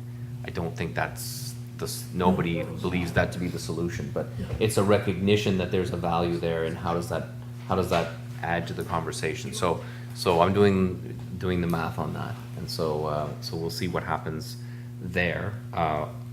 Also, and this is led primarily by the municipality of Yarmouth, although we're engaged as well, is that we are having meetings with the Digby Dispatch to understand what our backup plan might look like. And they are an impressive group of people, I will say that. As the Yarmouth Dispatch is impressive, the Digby is also impressive. I'm not going to compare the two. I think our volunteers have a tremendous amount of respect for the Yarmouth Dispatch Service. So the only other items that I would raise very quickly is municipal administration building. The tender deadline's extended to September 26th. We have made changes and improvements based on input that we've received from some of the contractors bidding. We did receive the photovoltaic or the solar bid because that was a separate bid. One bidder submitted a price. I can't confirm whether they met the obligations of that because Wild Salt will be doing that assessment. We did open it, and we were not I'll go as far as to say is that it certainly was within budget parameters, I'll say that. But that doesn't mean that they've met the eligibility, so I say that with caution. We are still talking about little things about like what do the windows look like, and and so there was a presentation on what would windows look like and what the maintenance is and how does that compare to vinyl and all that. So we're still, that information will be coming forth. The biggest change, there's two changes to the design. One is the Great Hall or the council chamber. The roof design is far less complex. If you remember, there might have been 3 kind of triangles. Now there's only 1. So it's a lot less complex. Also, the ductwork and things associated with that is a lot less complex. So there's a tremendous savings associated with those changes. We also added a couple of offices by simply doing a little bit of changes, a little jigging with, we did increase the square footage. If you recall, the building design has a bit of a square situation where there's like a dip where there's no offices, but there's a big window, and we had asked the architects to reconsider that so that they could be, all offices could be on that strip. It makes it look like a long hallway. So aesthetically, it's less pleasing, but we gain 2 offices and a storage that we think that we will use. So, and I mean, the only other thing I would say, fire hall has been discussed. I do have meetings for AMA that has been largely slowed in the summer. So AMA this week on Friday, I will be chairing the AMA meeting. And I've been asked to assist in I guess in a quasi-professor capacity for a course that is being offered at Dalhousie. It's a 60-minute presentation. That's going to happen this Thursday. I was in the city anyway. And we're doing a lot of work around provincial deadlines for financial information. So there's a lot of deadlines that are coming at the end of September, which will require my time and time from Marsha and others in the department. So there's a lot of information here. I focus mostly on my portion of the staff report. You've had this report for a while. Are there any questions or comments on that report? Councillor Digdon? Thank you. The only thing I'd like to ask, or just thinking back a little bit of the meeting that we've had so far, showers and that up around this area. A couple of years ago, was Ellenwood open, the park? Had they opened their showers for people? I don't believe. I think they were, while they were open and available. But I don't know that they kept it open longer. Chris, do you recall? No, But they were not. are they still open now? Until Labor Day, Thanksgiving weekend. Is Okay. when the park closes, but I know the Department of Natural Resources is thinking of leaving those amenities open until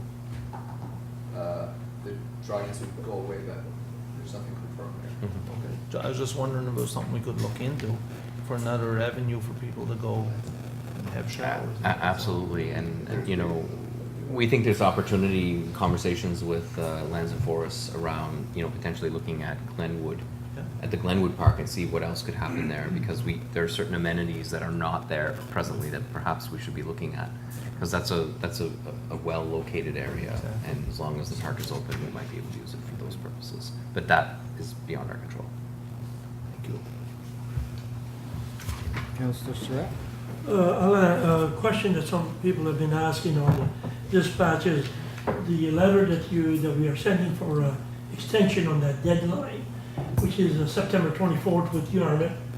That extension, is there a date that you've set on the extension, or? No, no. I'm going to be confirming with Mutual Aid Association to determine what's a reasonable extension. That was some of the questions. Yeah, and I don't know at this point, based on the work I've done on the mutual aid aspect. I still require mutual aid assistance from some of the volunteers in order to.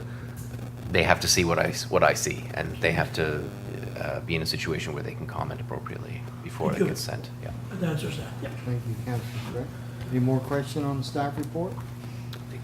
Would it be fair to say, getting back for the dispatch, that some of the departments that were dispatched by Yarmouth Dispatch are now going other places or have plans to Yes. go other places? Yes, it is absolutely fair to say. I can't confirm Barrington for certain. Barrington had 3 users, 3 or 4, 3, well, let's say 3. I know that one has delayed any sort of decision until the 17th or 18th of September. To the best of my knowledge, although I don't know that the Yarmouth Dispatch received this information, I believe that all of the Clare fire departments have decided to move to the Digby Dispatch. When, I don't know. And but we would hear this from Digby Dispatch, but I don't know if Yarmouth Dispatch knows that yet. So I don't know when that's going to happen. But of course, that has a tremendous impact on our financial ability Absolutely. to pay for the service. That's right. That's right. So, if there's a solution to be had on this, it will require the town to think about how much they're willing to invest, be a little bit more flexible on their end, but it will also be a decision of either council or the fire departments themselves to see how much more they're willing to pay for that service. So there's 2 areas there of concern, and I mean, look, I mean the cost differential is considerable. So I understand why the town is looking into it the way that they are, and we just I think the volunteer firemen have been very clear that they want us to stand for them and fight to maintain that service, and that's what Absolutely. we'll do until we can't anymore, because it's not in our control to make those decisions, but we can influence decision based upon how much we come to the table financially. Thank you. Any more questions in the staff report? Seeing nobody want to ask any more questions, we'll move on to number 9, East Pubnico Water Utility Project. And I see we've had some tenders for some work. Would you like to elaborate on this? I see you have a recommendation. Would you explain how this went down? Yes. Well, first of all, it's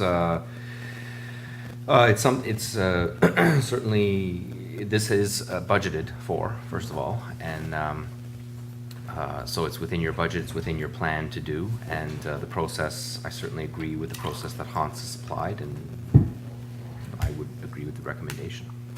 And so a motion to support that recommendation, while I don't necessarily believe is necessary in this case, because you've already budgeted for the work, but to put it official on record as a motion to approve the recommendation. I'll make the motion.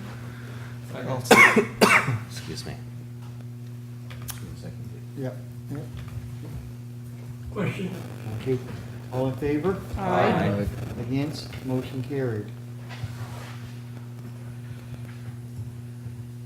Such a long agenda, it's hard to keep track where you're at. Number 10. Number 10, Ferry Terminal Operation. Get this open.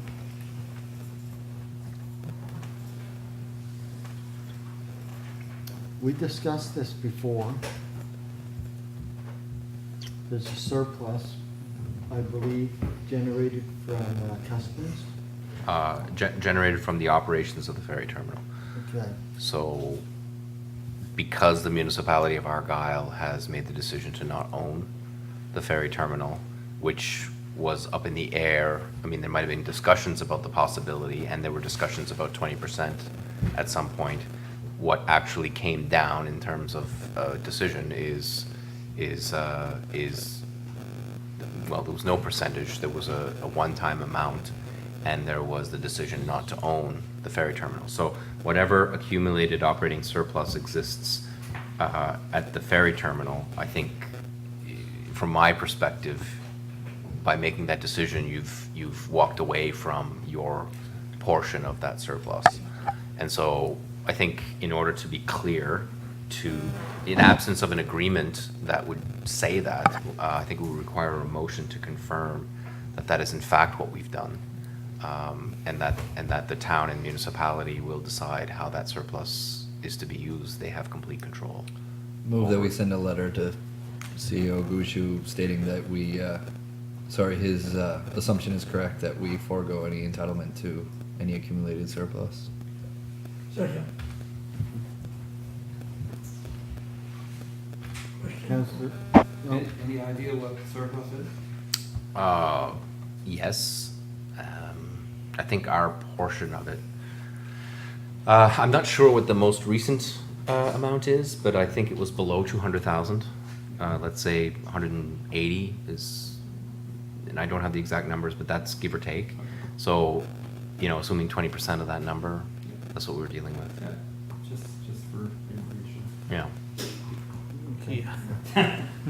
That was your question. too. Councillor Dr. asked the Yeah. question I had. If I remember correctly, when we were negotiating on how we're gonna fund this operation or fund this request, that was part of the equation we were talking about. So, Absolutely. yeah. It was. It could be more than that, Councillor. I really don't have the information in front of me, but I think the conservative number is 180. There might be more than that. I'm actually thinking there is more than that at this point. Any more discussion on that motion? Just to say that at our tri-unit meeting, when we were asking Gushu about what the funds that was in that account, that I remember, he couldn't even give us a total at that time. And we were supposed to be partners, but we were part of that whole thing, but anyhow, weren't they not supposed to bring some kind of a proposal to the 3 units to join together at one point, but I don't think they ever did. Am I right? You remember that? I can't recall all the details, Councillor, but I think what happened was the information that we received was not necessarily up to date. Yeah. So I think what we received might have been I think they were still partially through the year. They didn't necessarily have all the information. Yeah. Thank you. Yep. Question? All clear on the motion? All in favor? Aye. Against? Motion carried. Move on to dangerous and unsightly committee. And this comes from a workshop we had way back in SAR at, what was the name of that hall? Knights of Columbus. Knights of Columbus. So it's been a while, but it's come. So there's a volunteer committee, 3 volunteers and 4 staff to help the Department of Property Inspection and Public Works with their bylaw enforcement efforts, and it goes on to describe what these may be. I guess what they're asking here for us is to endorse this committee. That is correct. And there's a reason why there's no councillor on this committee. That was my question. Is that this committee will make recommendations and council might be asked to accept an appeal of that decision, so it's not appropriate to have you at this level. And the other reason why we've done this is that it's not just one person subjectively deciding what dangerous and unsightly might look like. So we do have our officer and our DNU officer is Hans. It's his decision, but the purpose of the committee is to inform his decision and to aid in that decision. So your role in that has not changed. That's correct. So can we have a motion to accept this committee? So moved. Second. Any discussion, questions? All in favor? Aye. Against? Motion carried. Mariners Center capital funding request. I'll open this up for discussion. Anybody have anything to say? We have CAO's recommendations, suggested motions, but does anybody want to add anything to this subject?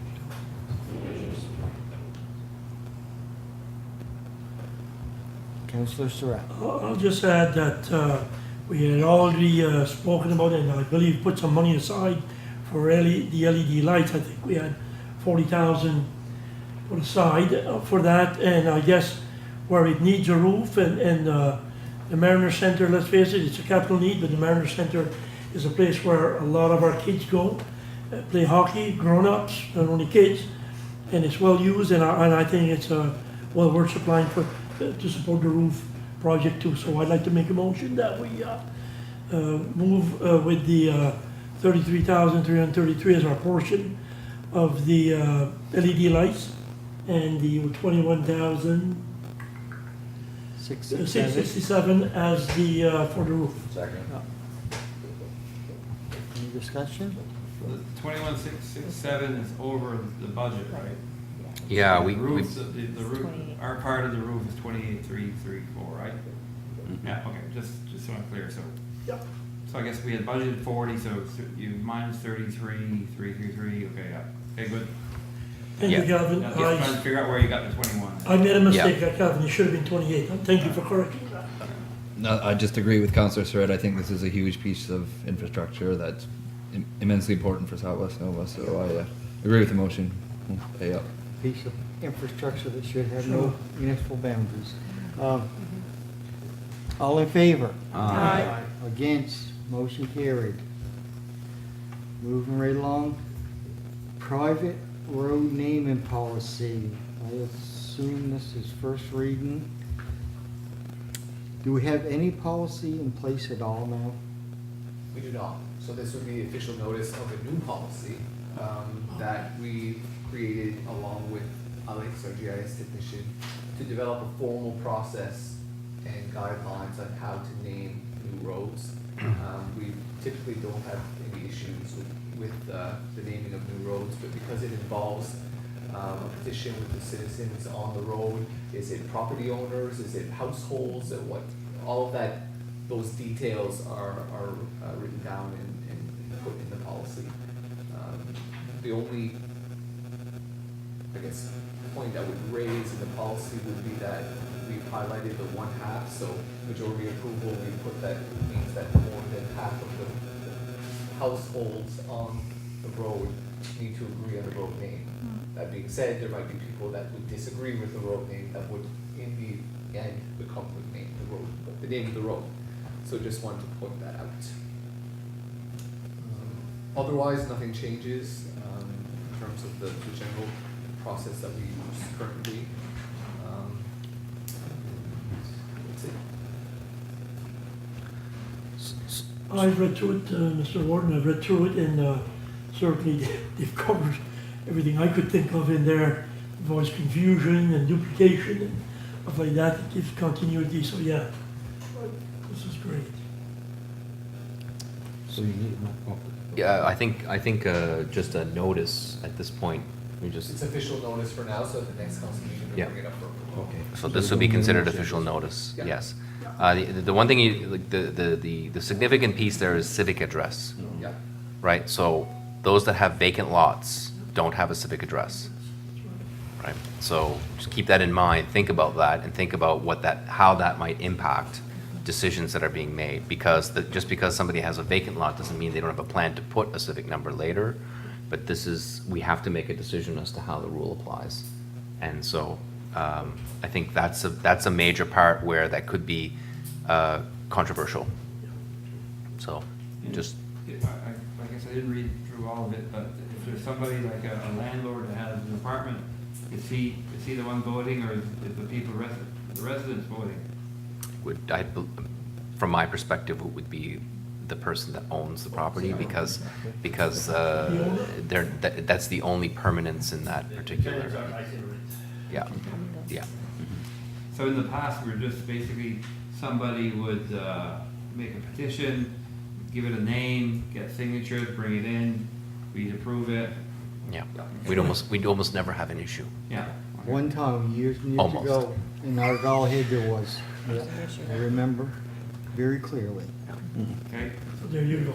Okay, so, so this is just a notice. Yeah. yes. Capital investment plan approval, it looks like a simple item. Yes, you've already approved year 1 of the capital investment plan, because that's actually your capital reserve budget. I'm just highlighting some of the other projects that are on the list for future years. Eelbrook Volunteer Fire Department contribution, that's not actually our project, but it requires us to consider a financial contribution. East Pubnico Water Utility, some of that's happening this year, but there's a larger project for the tank replacement. Ferry Terminal, you already have made a decision on what you were gonna do. Gibson Bridge repairs and retrofit, that's gonna be an ongoing, you know, a little bit year after year. Track and field construction is still on our list. Rural internet, which I mentioned earlier. Now, projects not yet listed but considered in correspondence, trail improvements as recommended in active living plan.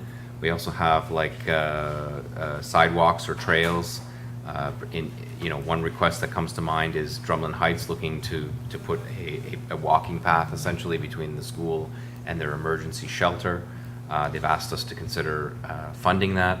We've basically said, look, we've got it on the list, but we don't have an approval as of yet. Runway and lighting retrofit needed at the airport. We have no idea if there is a project there or not. Mariner Center expansion retrofit YMCA, we have no idea what that looks like. That's why it's not listed. It's not because it isn't important, it's just because we're only listing the ones that we have an idea of what the cost might be and the likelihood that it happens. And then any future expansion or retrofits of the sewers is not included there either. So, and I did explain why they're not included. I'm asking to approve the plan for 28-22 as submitted, just so that we can, and I guess I am asking you to approve the document as presented.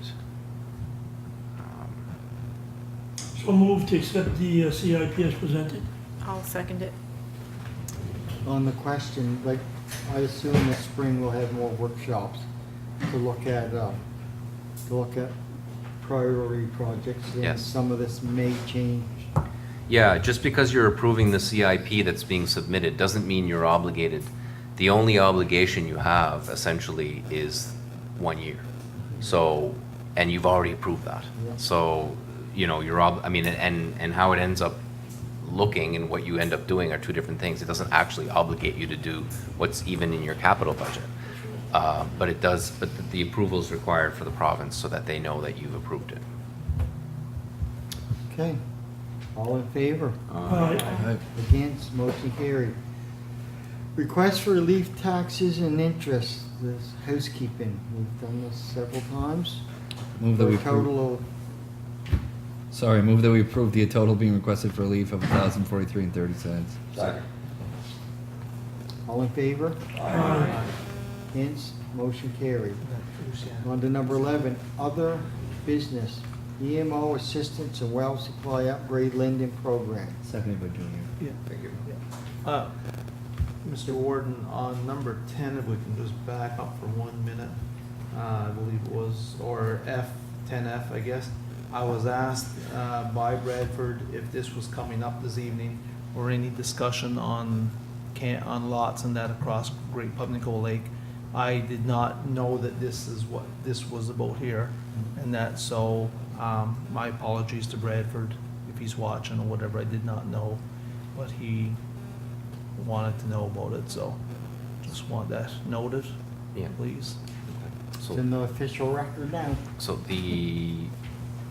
basically the short of it is the PVSC made a mistake and it was too far back for them to adjust their own books. So that write-off is basically a duplicate taxation. He was taxed twice for one property, and so this will fix that problem, at least for now. And moving forward, there are other issues with Pubnico, with some of the properties and ownership and where chalets are located, but this will at least alleviate that issue for now. Good, thank you. I just didn't want anyone, or I didn't want him to think I was misleading him. I just didn't Absolutely. know that this was. Yeah, it was buried. Yes, It exactly. was buried. Yeah. Okay, move on to the EMO Assistant Well Supply Upgrade Lending Program. And I would like to mention, first of all, I sent people to our website. So that's definitely gonna be updated because it showed the program was on there. So, whatever we do tonight, the website should be updated to reflect that. Personally, I think we should reopen the program. I agree. 100%. I think we should make it retroactive for at least 6 weeks. because we have been in dry, dire straits for at least 6 weeks, as mentioned here. All the rest of it, I agree with the interest rate and the $150,000 cap until next September. I'll dig a lot of wells. And a maximum of 15, but I see the town announced 10,000, or not the town, the district of Yarmouth had a maximum of 10,000, so I don't know what's the right number, 10 or 15 or somewhere in between, but I don't know what it costs to dig a well nowadays, or drill a well. To drill a well, it's between 8 and who knows? Okay. We've seen 18. Okay. To dig a well, it's less, 3 to 6. 4688 is what I paid 2 years ago. Okay. So 27 feet, So 15 sounds reasonable, though. 15 should catch 9 feet. 98% of any effort that the residents are doing. I mean, we had a situation where one exceeded 15,000 and they had to find the difference on their own. So I guess I'm asking council, what do they think about 6-week retroactive? Yeah. I think it's fine. Councillor Surratt? I would, well in favor of the 19 wells. $120,000 is where I think we should be at. Deadline, I would suggest we go to not September, but December of 2019. I think September you could be cutting off some wells that might have to be dug because it could be a dry season. So I would say let's go to December. That's my opinion, instead of cutting off in September. And prior dug wells, yeah, let's go back to May, June, whatever. Whatever, Yeah, I say at same least here. 6 weeks. If you want to go further, that's totally up to you. But then you get in a situation where people built new houses and they needed wells, so the head water issue wasn't even a consideration at the time. But So just want to update council, since this document was prepared, the number has gone from 19 to 30. So we now have 30 people instead of 19, and fully expect that that's not the end of it. So here's how it impacts the municipality. Yes. Right? So the municipality will incur some potentially minor legal fees, not anything major. It will incur some admin costs to administer the project. It will lend whatever the amount is, which can be 3,000, it can be 15,000, over, well, right now it's over a 10-year period at 3.5%. So if we have 30 and the average cost is a little shade below 7, I was gonna say 8. so we're not talking about $150,000 anymore. And so the impact is, of course, the cash has to be available, right? So we're not actually borrowing money. We're borrowing it from ourselves. We're not going to the bank to borrow the money in this instance. But there could be a point where if the uptake is very high, we have to start considering our own cash flow, because we're only going to get this money back monthly over 10 years. Now, the interest rate is better than what we would make if the money was just sitting there. So we are using the money in the best way we can from an investment perspective, and also it is aiding our residents. We, of course, take the risk of non-payment, and I guess the good news is that we have first lien. So we have to be, if something goes wrong, we have to be the first paid. So if there's a lending institution involved in a mortgage situation, oftentimes they have to extinguish our debt before they deal with their own. So that's the one benefit that we have, and I don't want to get into the legal of that, because it's one of the rights that we have as municipality is we're first in line. So, but there is risk that you don't get paid, right? And there's risk that payment gets delayed, and so you have to be cognizant of that. The other risk, and I know you're all in favor of this project, I just want to remind you of some of the other elements of it. So the other piece that you have to consider is the fact that we are locked in for 10 years on 3.5. So while that seems higher than maybe a 2.2 we might make in our own bank account, that number is variable. This number is fixed. So we are fixing that rate for 10 years for anybody who's applying in this period of time. So we are taking a risk that will be a reasonable amount of interest over a 10-year period. So we're taking that on behalf of the resident.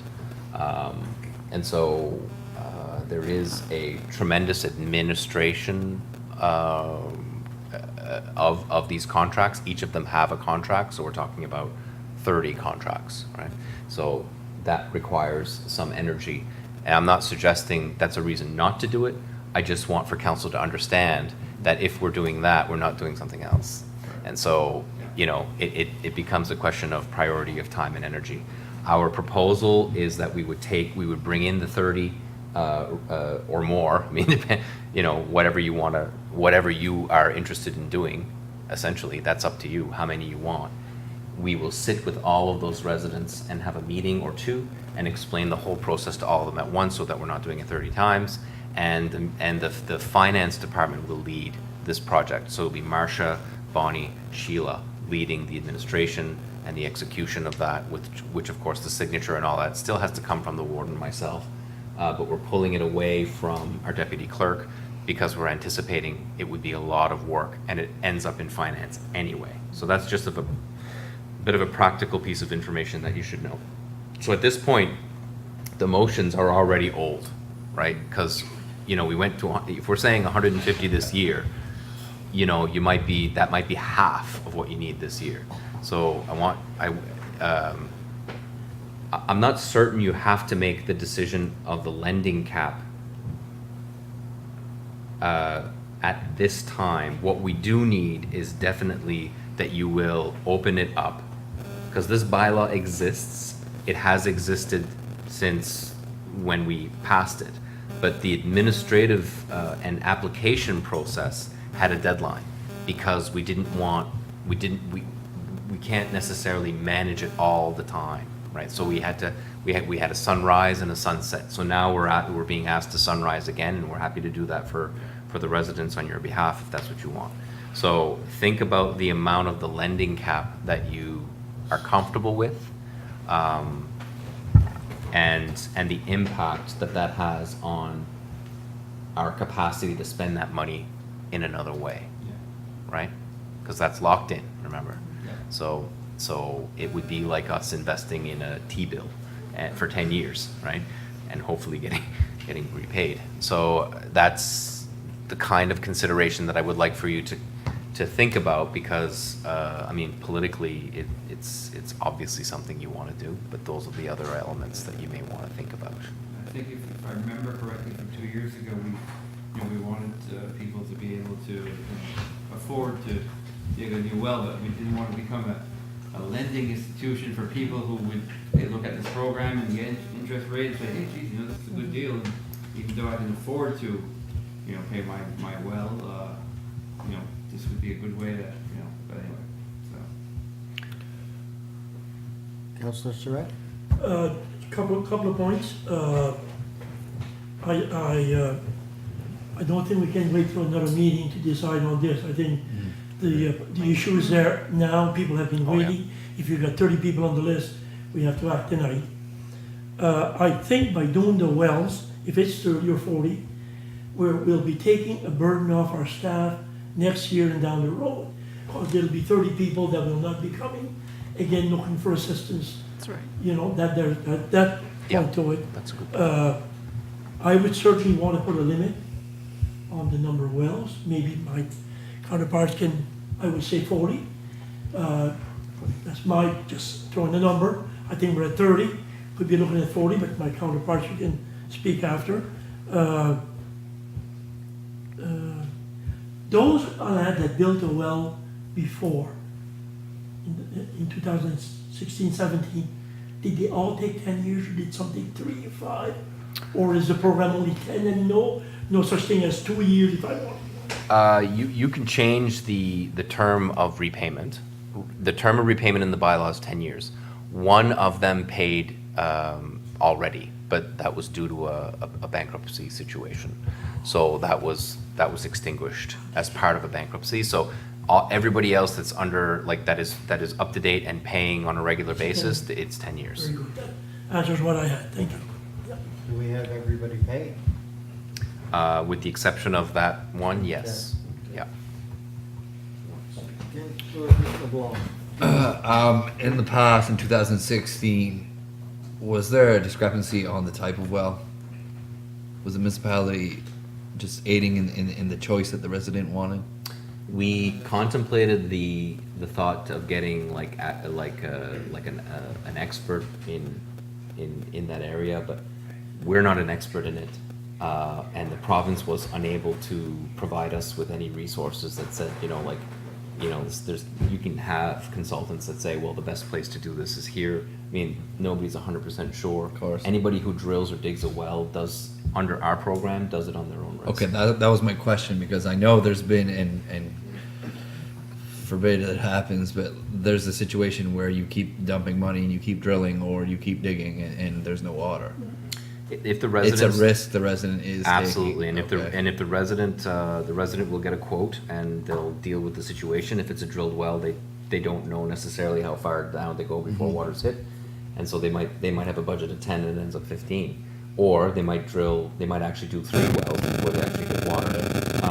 I don't think our bylaw says anything about one time and you're done.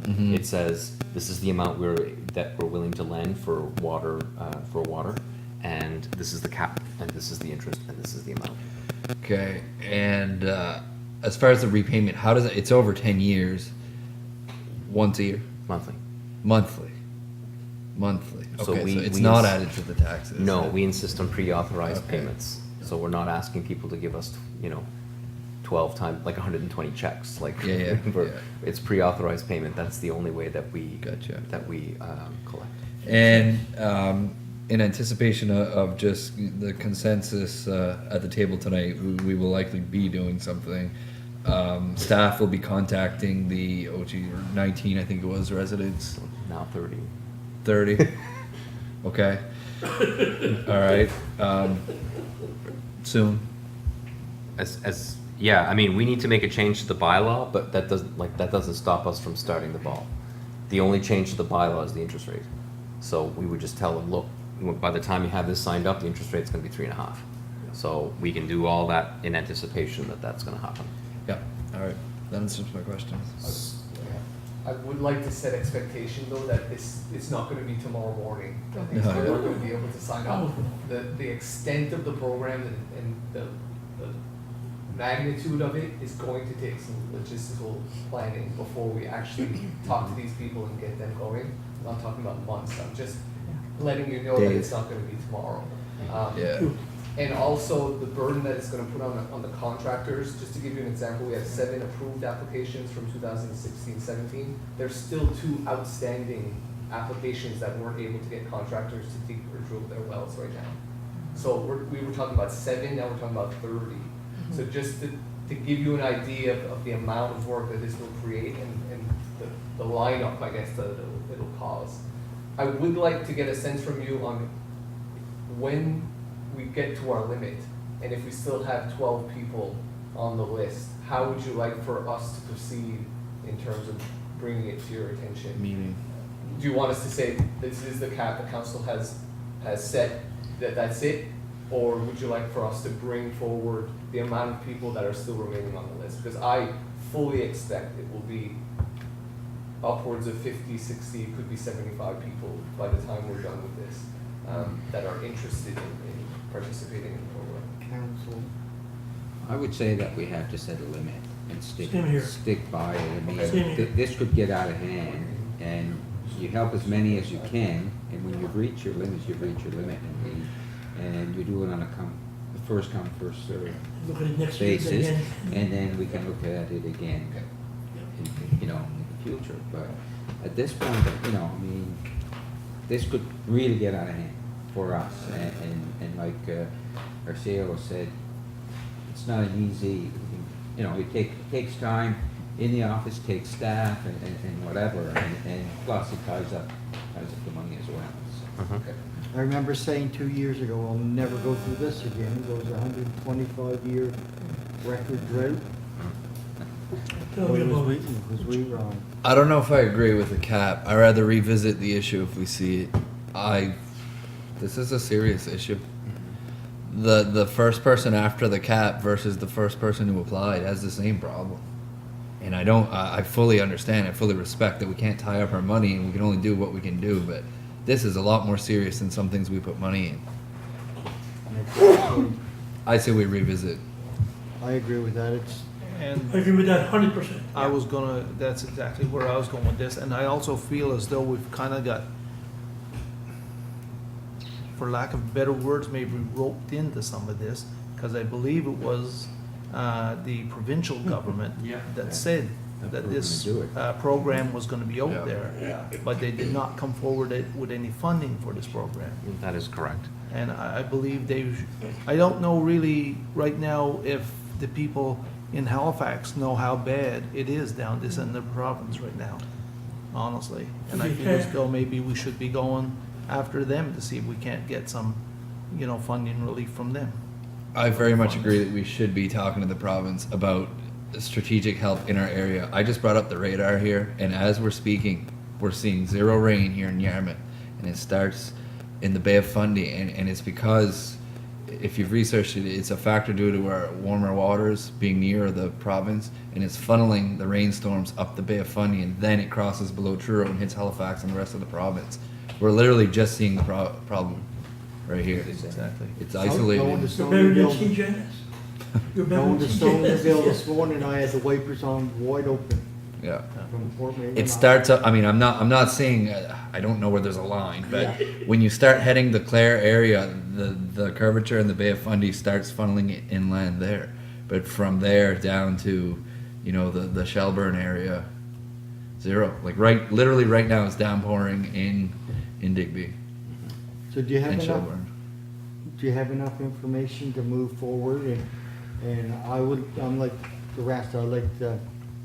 We should make a motion. We should Yeah, make a motion. yeah, we have Thank you. no, but I thought for- you wanted to brush it off. No, for in the future, if there's More. more, right? Like, yeah, I want to see where this goes. I And I agree with have a that. question, like, how many have applied that have recently dug or drilled? We don't know that. I know but the majority haven't dug anything yet. Okay. I'll tell you one thing, in 2016, when they dug my well, there was no more rings, well rings. They had to go way up to Kemptville to get well rings. That's how many wells. There's not only the machinery required, there are rings that are just plain old not available. So that's another reason. So this project, as willing and able and motivated as you are, we have bottlenecks, we have limitations. Yes. And so we have to manage those expectations with our people. It is kind of similar to the Wedgeport project where, quite frankly, there were situations where contractors waited too long to finish the job in restoring seed. And then when you don't have water, it's pretty hard to grow grass. I mean, literally, people complained about the grass not growing. I hope we don't have to take those complaints now because there's no grass growing anywhere. But I mean, that's this, like there's certain, we could have avoided some of that by being more diligent, but the contractors are very busy, and so some of that is outside of our control. And this is a similar situation where you might be, looking a resident in the eye and say, why can't I get a well? And you may have to tell them because there's no one But, available to won't drill that that be- well.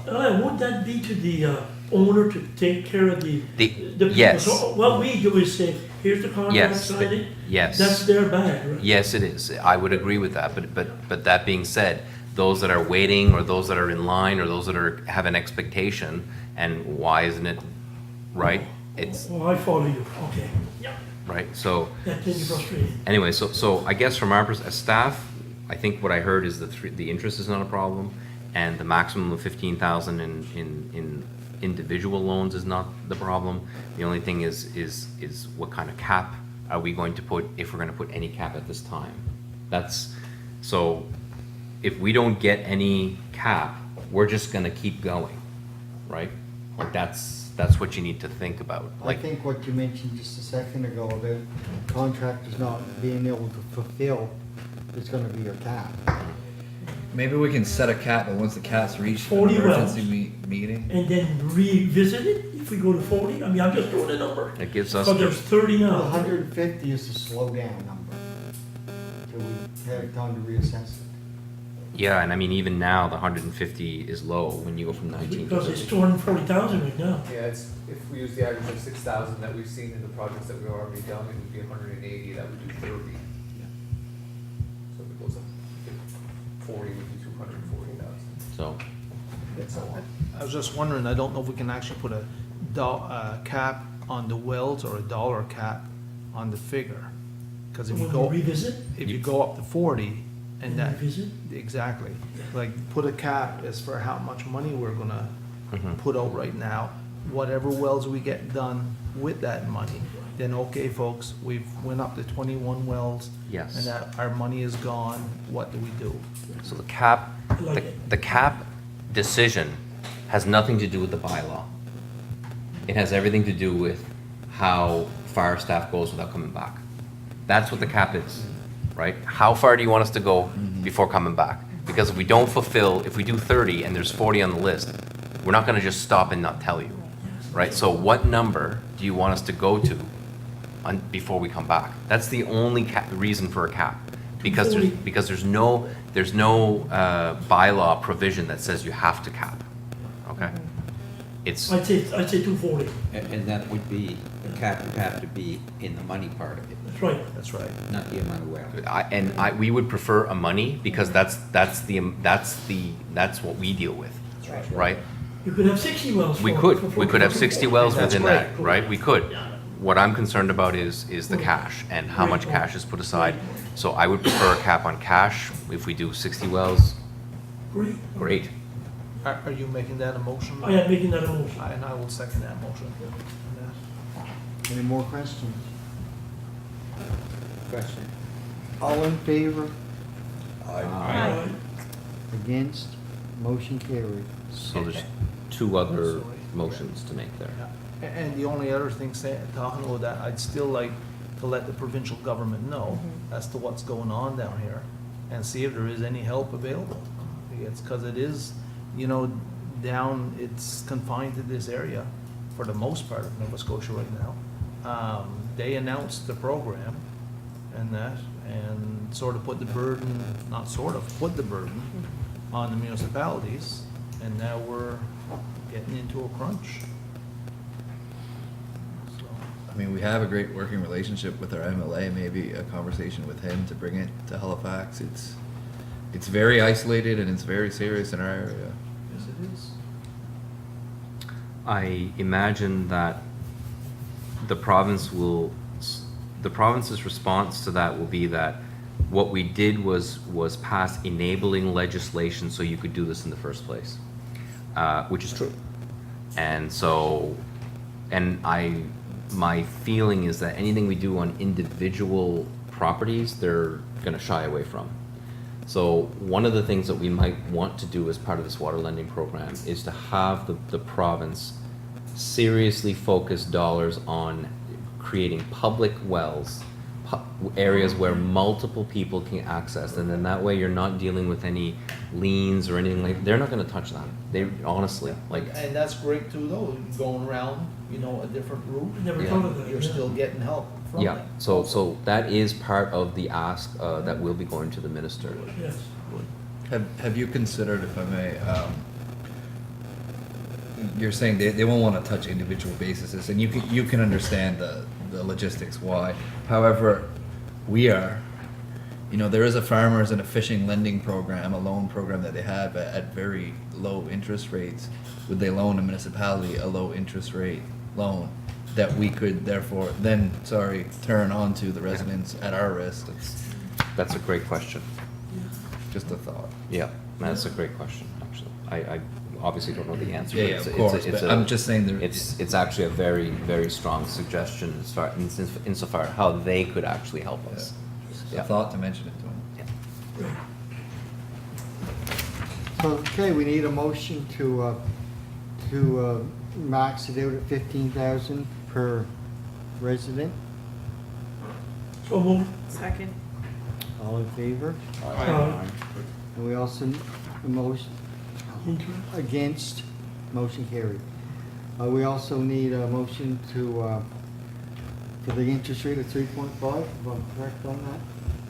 Yes, and that would be a change to your bylaw, so that would be considered, that change would be considered as a first reading at this meeting. Okay. So we'll approve that interest rate at the next meeting? It would have to be advertised. Yeah. So we can, or that might be October. But it won't slow down, it won't stop the process. process. It's still started. They'll understand that that's what it's gonna end up being. Yeah. Okay, so are we ready to move on So do we need a motion for that? We do. We do. for the first? 3.5. So I made that motion. I'll second that motion. All in favor? Yeah. And that would be going forward, that wouldn't be retroactive or nothing to the people that's No. already in the program. These are this is like the new round. Exactly. And sorry, there was another item there that Yeah. was about the deadline. That's right. So you had suggested December December 2019. 2019, so, Could I add that in my motion? yeah. So, okay, so that's, But what about going back for That's how right. long? We never settled that? That's right. But there is, in the agreement though, it does say going back six weeks, I think, didn't I see that? we had suggested an August 1st retro date. No? There's something Is here. it August about- 1st That's retro? about 6 weeks. So anyone who Where did I see that? drilled or dug a well between August and today would still be eligible to apply. Now, how that got paid might be a little different, assuming they already paid it. There would be other arrangements made there, but it would still qualify. Did it happen in 2016 that somebody had dug? It did not, because when we passed the bylaw, there was no legislation prior to that, so we couldn't go back because there was no You're right. law. I say August first, everybody comfortable with that? I'm good with that. So perhaps a separate motion that says the start and end date would be in order? I'll make the motion that we go back August the 1st, 2018? 18. And Second. To December 31st, 2019. that's what I was gonna say, yeah, Yeah. to December Right. 31st. Everybody clear on that? All in favor? All right. Against, motion carried. There was just another motion, the $15,000 in that request for decision was confusing. Right now, the budget that we're using to provide assistance through EMO is the miscellaneous budget, it has $1,500. We're approximately $7,000 to $8,000 over budget on that line item. And we're still going to provide assistance for quite some time, so we, are requesting a emergency budget of a maximum of $15,000 to be able to use it, just to provide assistance until the province either provides drinking water or potable water. Question on that, if I could we not, is there not another line item we can go on into our, to keep on using it until we see down the road how much money? But if we go make a motion, we cap it now at 15 and we need more, then we'll have to revisit it, I mean, which is not a problem. But is there another line item we could tap into, like in our, the deed tax or somewhere, or that would not be allowed? No, I mean, we'll use a revenue source or savings elsewhere to fund a deficit if need be. I think what we're asking is, we are asking permission to spend $15,000 specifically in EMO drought-related costs, which could be drinking water or tanks or whatever the case may be. We would come back to you after 15 was spent. So you need a motion for that? Yes. I'll make that motion. I'll second that motion. Any more questions? All in favor? Against, motion carried. Thanks, Chris. Very good. Got that sorted. Okay, intermunicipal agreement. So it's a draft, Ellen. Would you like to enlighten us on what this is all about? You've skipped two items. 11B. There's B and C. Green Acres subdivision. Oh, sorry about that. Why I had that one open, I don't know. Green Acre subdivision maintenance. Who would like to speak on this? One of the councillors, or Elaine, or Chris? I can go on that, on this letter here, wrote in by Darren King. I apologize to him that nothing could be done. It's just that I've contacted on numerous occasions with Department of Transportation. As you all know, as councillors, when you deal with Department of Transportation, it doesn't always happen.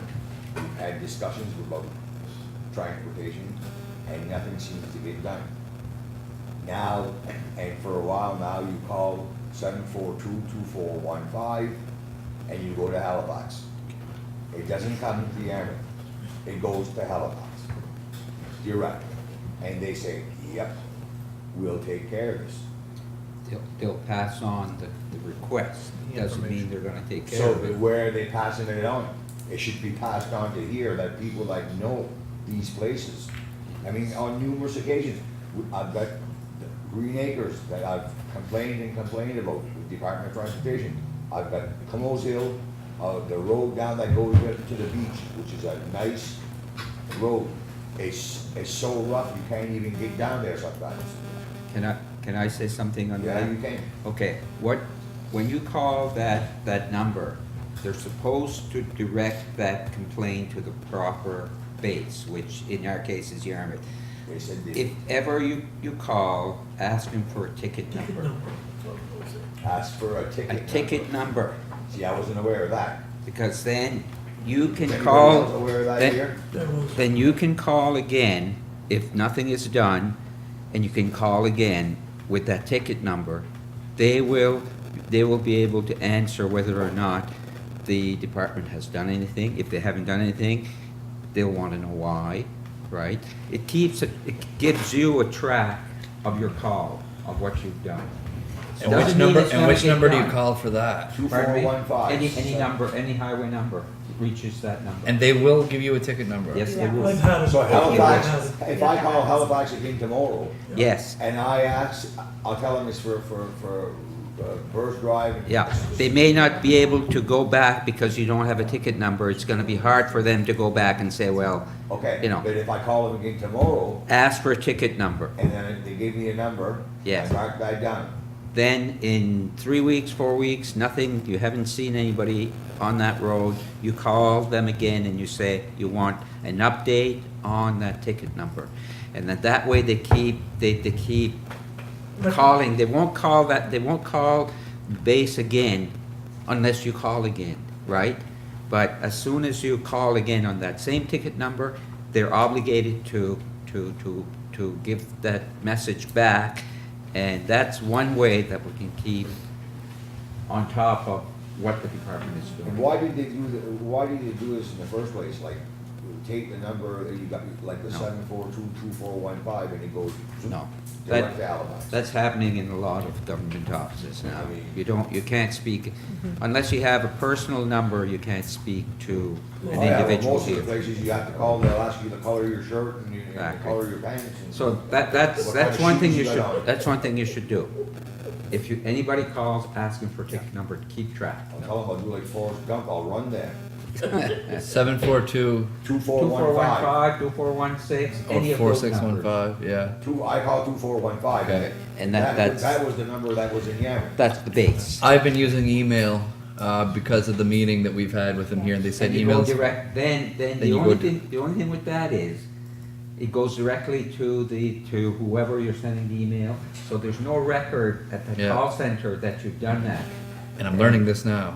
Yes, and I was told by even some of them that if you have a complaint, I don't mind you calling directly, but you can track it more if you Yeah. send it directly through the call center, ask for a ticket number, and then that way you can keep track of. So if I call tomorrow and I want a ticket number, and Yes. then next week, if I call it, if nothing's done, I can call again. Call again with that ticket number, And I they'll say the check ticket it. number, Then they know exactly what the but I could complaint call was. 100 times and give them the ticket. It doesn't number. mean it's gonna get done. So do I keep the same ticket number? Well, Or do they yes, give you another because- one? No, No, that's the ticket number you're talking about. That's a complaint that was sent to the department here. Okay, so that's what, I've been calling them and calling them. Yeah, but now there's no record of that. Yeah. There's record. But they can't put that they can't go back and look and look and look. So why wouldn't they be courteous enough to say, well, you want a ticket number? Because then they get nothing. Yeah, right. it's not. It's Anyways. better if not for Well, them, then I'll do that again tomorrow. okay? We don't own that road, right? That's a J-class. It's J a class, yeah. J-class road. So the way the J-class works is whatever repairs that are required, it would be considered a subdivision road, which is 50/50. 50/50. So if you're looking to do some work on this road, and it's a J-class, then you're looking at a financial. Very much so, especially to pave and whatever. Right, so that's a chip seal situation. I think Department of Transportation considers that a DP, dirt pave. So it's not thick asphalt like, No, it's like, very It's nothing. yeah, it's Very that's thick. why it's the way that it is, that And when the it's, plow does go down, Right. it just tears it apart. right. Like- So, I mean, if this was an interest, I mean, I think because we're 50% in, the first thing I would recommend to council is to call the Department of Transportation and have them assess What it will cost. the cost of that particular, because we're not in the position to know that. So the Newell Road, is that a J class? Sorry, which one? No. The Newell Road. Newell? I don't Newell. believe that it is, no. Because last year or year before, they did the Chip seal. chip seal. Yes, that's a And- department And road. it really works, it looks nice, and I understand these because they got beautiful homes down there. Yeah. There's some nice homes, they're all nice homes, and I understand their frustration, but, it's so hard to get things done. Yeah, I can appreciate that, and I mean, we don't have that many J-class roads that are in this condition, so this would be probably, if not the worst one, the worst one, one of the worst ones, so, I think I would ask the local department to try to assess the cost to even replace sections of it, because I don't know that, I'm not sure that the Department of Transportation will put that on the priority list. What we do is we put it on a priority list. We have the option, I think, twice a year to submit roads that we want 50% funding on repair. So this is actually the first time in forever that we would be considering something like this. I think the first step is to establish the cost, and then you don't know whether you're willing to commit until you know. So if I call them tomorrow and ask them,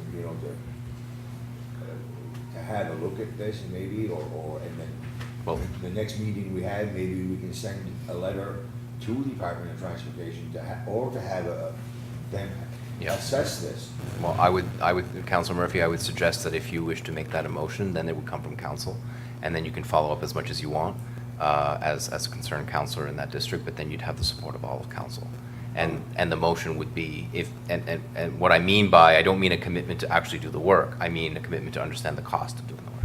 Well, I make that motion to have it looked at, to see what the cost would be to repair this road. I mean, it's a mess. And like I say, with all the beautiful homes that are there, it's a shame because, so I make that a motion. I will second that. Sure. Okay. Councillor Surratt? Are we setting a dangerous precedent in this space? And I'm not gonna go against. That's fine, no, you have Here's your what I would opinion. say. If every Tom, Dick, and Harry, and we're not Tom, Dick, and Harry, can call to get this road fixed, the first thing, it comes up, we got a bill for $350,000. Shouldn't there be somebody that should be overlooking from staff? Well, no, I mean, we would prepare on behalf of you the request to go to Well, I the, thought he was calling. No, he can follow up all he wants, but I Oh, I mean, thought he was coming. we're gonna have it come out of council and say, look, we'd like for you to review the situation, review this, and establish what the estimated cost would be to repair and what your recommendations would be to repair. If we're gonna be a partner in this, and we're not making any commitment whatsoever to spend money, the only thing we're asking them is to assess the situation. Right, So, and that's all the best we can do. that's, yeah, following you now. and then the cost may be extreme, and you will have to make a decision, how you want to address it. Thank you. Yeah, well, I appreciate that. Thank you. Question? All in favor? Aye. Against? Motion carried. And if I may, those tickets, when they go to the department, I think they have to respond once they do something what they found. But what I'm So- gonna do, I'm gonna let it go through That would be, here yes, first. okay. Absolutely, And absolutely. it's better from here. Okay, Kemptville Fire Department. Financial request for fire truck. Right. So how do we deal with this? We're gonna set capital budget going forward to help fire departments with capital projects such as fire trucks.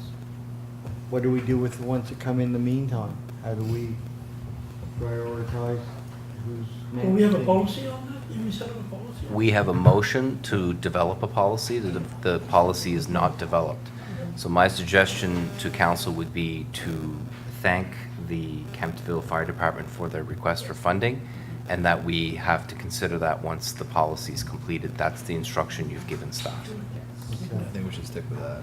Now, they could fall into funding at some point, but for now, the only one we committed to was the Quinnen fire situation, and I don't know what the commitment is on the municipality of Yarmouth side for East Kempt as well. So that's something we don't know, and you've given us explicit instruction It that a says here policy that- is required. It says here that you're giving 15,000. But that's something they get every year, Yeah. not just for this. I didn't know that. East Thank Kent you. gets Thank you 15,000 for every figuring year that for out. capital I didn't because know that. their operation funding is a totally different Yeah. setup than what we have. That's right. Their area radius they're operating, and we do the opposite. We give operating, and then the area is for capital, where they're the opposite. So that 15,000, they're getting that from the municipality every year. So the intent of the policy, it was to be more strategic about which ones need to be replaced first. Right. So not first in, first out. So with your permission, we will respond by saying, thank you, you're in the list. You're on the list, Yes. but our applications have not opened yet. We don't even know what that looks like. So, and that's how we'd like to approach that. Everybody good with that? Yeah. And he understands this. He spoke to me about it. Oh, yeah, and it's clever for the chief to put in the letter. That's all I can have to say about that. I thought it was. Clever. I wasn't gonna say that, but you did. He's clever, yeah, he's good. He's good. Now it's the intermunicipal agreement. I'd like to defer that to the committee of the whole of September. There's a slight change to that agreement. Thank you. And we're running short on time. We have a lot left to do. Correspondence and for information, would you like to defer that to the next meeting, or would somebody like to go down the list and there's something there? I would go through the list. I would like to go while we're here. Okay. There's a lot of them we don't discuss anyway. Yeah. Mr. Warden, I was just wondering, being as though we've been here now over 2.5 hours, and I'm not in no rush to get home by no means, but we've been talking about water and wells and all that all evening. Can we take a 5-minute break or a 3-minute break? I don't want to miss any of this, but at the same time, I have to go for a stroll. Can you bring You too? You too, yeah. You already, it's Danny. He's got a water bottle. Plus, I've been drinking. I know, some are sure pretty. So I guess the answer is yes to his question. Mother Nature is stronger than you think. women going down? First one, transportation and infrastructure renewal. Anybody got any comments on this one? Nikhil? Sorry, if I can get this one open. Gee, he said he was in no rush to go home. Yeah. We don't have to get up at 3:30 like you That's and right. me. I'll bet you they're unloading here right now. Okay, I have it here now. Yes, this gentleman that sent this letter, we've got a couple of people now in District 8 that would like to build homes on some of these K-class roads. And it's bouncing back and forth. Municipality, I guess, says it's the TIR's problem, but yet the TIR says, well, we don't want to open it up or whatever. But somewhere's along the line, we have to get to the bottom of this. We've got one young gentleman down home that bought some land. He can literally see the pavement from where his land begins. He's ready to build the road up to what it would take the standards, but yet at the same time he can't because Department of Transportation says no. And some of these roads, if you start, it's like any other road, they start with one home and then all of a sudden next door somebody else buys a piece of land and builds another home. And so I just feel as though somewhere along the line we have to get to the bottom of this and see what we can do for them. Councillor Murphy. Well, I know, I think he knows also who it is. But there's a road in Mules Hill. There's 5 or 6 houses on that road. BE And- Road. Yeah, and it was funded by the residents of that place, and it's not plowed by the Department of Transportation. It's not, if there's any upgrades to be done to the road, they have to do it themselves. Got one of those in West Pubnico, right, Kathy? Yeah. And probably a Yes. few people know where it is. Yeah, I'm just wondering if that, I don't think that was a K road. I think that was It's just an access road that To a wall. that Went that to the they wall. decided, so the department had no say in that, in what they did with that road, right? Okay. It wasn't a K road. It wasn't a County department road at all. It was just a path. to go It was a forward. path, and they decided they wanted to They build fixed it. there, and they fixed it themselves. But Yeah. it's It's a almost new like, road. oh yeah, but they did it. Yes, They And did. they maintain it. Yes. Yes. It's almost like a private driveway. Yeah. That's what it is. Yeah. Okay, Okay, let's go. stick to K roads, and Right, so so- we got to deal with this. So one of the things about this letter that I find quite interesting is, it says, "I would like to advise you that the approval of subdivisions is the responsibility of the municipal unit where the subdivision is located." That is a true statement, okay? However, the Department of Transportation has to approve all subdivisions that the municipality seeks to obtain application, and they denied this. So I find it very, very interesting that they say that it's our responsibility, and part of that responsibility requires them to approve, which they do not. So to say that it's our responsibility is, in my mind, a cute way of addressing the issue. The issue is not that. The issue is quite clear. The Department of Transportation does not want to allow for further development on these K roads because they want to stop maintaining them. They want them to go away, right? And so we do have a choice in this matter. The municipality can consider whether or not it wishes to take over K roads and it become a public road, but a municipal road, right? And so that's not J class. That is a municipal road, and it's comparison would be the Ruelle Gardner Lane. So that is a municipal road, public road. So that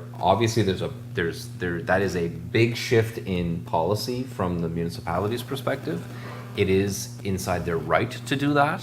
There is their ability to do that, and there is a way to recover some of the costs of doing that by applying a form of not subdivision, but a form of area rate or street area rate that has been done in the past. Now, what the condition of the K-class road is now, what we would have to do to make it a public road, there's a lot of that part that Engineering. there's a process there that we haven't done. I mean, because we don't have the authority to do that, but we do have options, but they're expensive, and so we just, we can dig in a little deeper if that is the request of this council.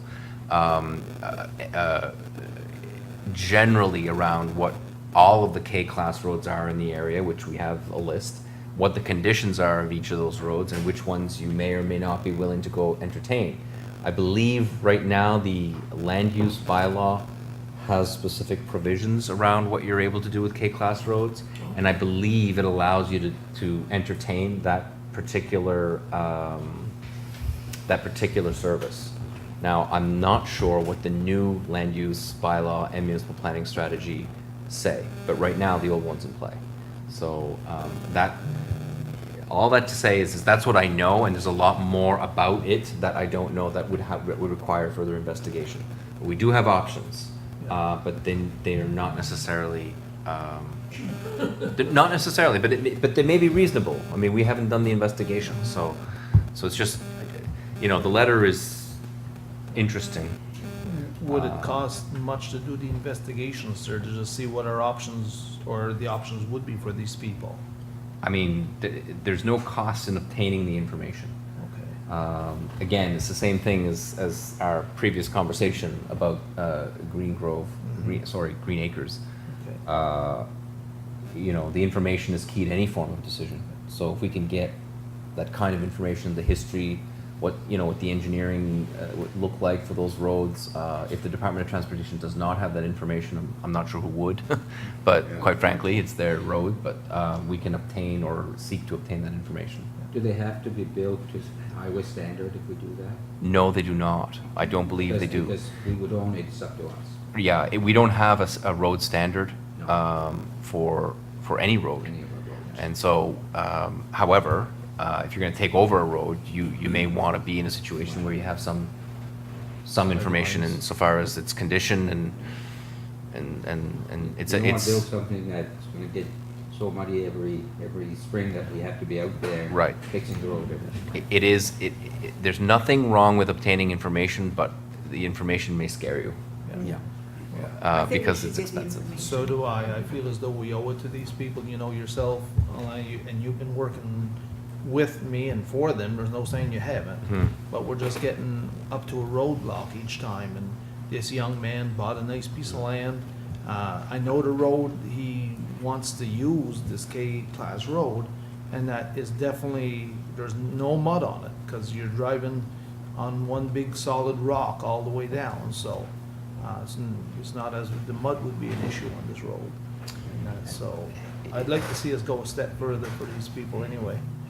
Because if not, we might as well tell these people looking at buying homes or buying land down on these roads, you can buy it, but you're never gonna get a permit to build on a house there. That's true. So are we clear on where you're gonna go with this?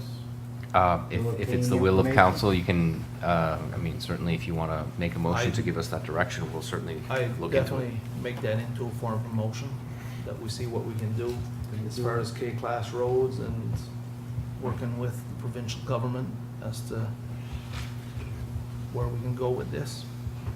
There's a K-class road in East Pubnico, Amir's Road, right? Is it a K-class, Amir's Road? Or is it a full-fledged road? That's a public. It's public, yeah. I believe so, yeah. But I thought it was a, I can tell you. I don't think. You have a list of K-class. Do we have I- a seconder on Yeah, we Glenn's need a motion? second. That's right. It's been seconded. I'll send a list of all the K-class roads in the county. All in favor of Councillor Dignan's motion? Aye. Against? Motion carried. Thank And you. you'll send that information to us? Thank you. Thank you. Nikhil Home for Special Care financial statements. Anybody's gonna making any statement on the statements? Municipality of Yarmouth, REMO, and I believe we have a meeting Monday evening on that exact subject. So, Yeah, at 4:30 at the EMO Center. yep, behind the fire hall in Yarmouth. Good. Municipality of Yarmouth, expansion of internet services. For information, any comments on that one? Building permit comparisons. Transportation and infrastructure renewal, Highway 101 Phase 2 funding. Quinton Fire Department, date of ratepayers meeting. We've already discussed that, haven't we, Nicole? Yeah. Marina and boat launch. Any comments on that? Well, that one, it seems to require some kind of a motion here, if I'm reading that properly. They're wondering, you bring this to the attention of your council and see if such a project can be realized. So it seems he's been talking to our CAO a bit about it, but, Is this the letter for the marina? yeah. Yeah, I had a conversation with Corey, and I had asked him if that was of interest, that he ought to bring that to the attention of council to see if they would consider whether or not that's something of their interest, and that if it was, that they would defer to priorities and capital projects, or whatever. I should mention, it's been mulled over, as I mentioned earlier, the Westport to Wharf isn't being funded by small craft harbors anymore. And picture the wharf being like two L's that meet each other in the middle. It's because one L is deemed unsafe for vehicles, so they close it off. However, there's the option of making a footpath on there in the future, and fingers. It's been talked about marina style, because recreational boating, as this letter states, is huge in the municipality, and literally the last 5 years has probably, if I had to guess, multiplied 20 times. You know, the amount of people that are buying boats. We see it in the Tuscan Islands, is kind of the point I'm trying to make. So. You don't see it any more so than in the Argyle River. True enough, true enough. Sure. So other jurisdictions, who puts up the marinas? Is it, Private. Is it private? Private business, I would think. Sometimes it's associations, organizations, you know, not-for-profit, co-ops, members that pay in. Like they have a marina at Chabot, right? It's I believe, That's private. yeah, Yeah, memberships or whatever. yeah. Yeah, okay. They have one in Argyle Sound that's open to the public. You know where the, At the Memorial Wharf? yeah, yeah. And the Argyle Wharf has one, There's one there too. yeah. No, but is it considered a marina, or what exactly? No, it's a Floating boat docks, you launch. mean? Floating docks? Huh? Like a floating dock, you mean? It's a boat launch. Boat launch, like where you can back a boat down. No, there's no marina.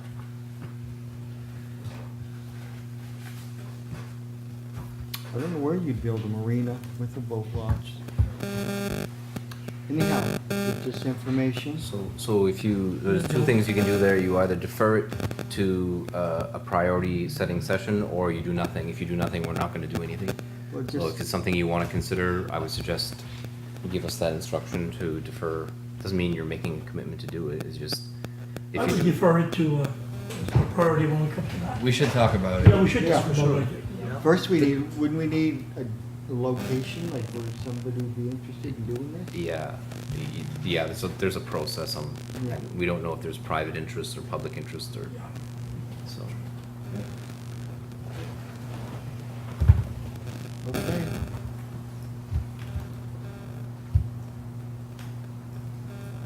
Municipality of Barrington, offshore oil and gas exploration. Some are for, some are against. Anybody want to speak on that? Colin Fraser, small crafts and harbor funding.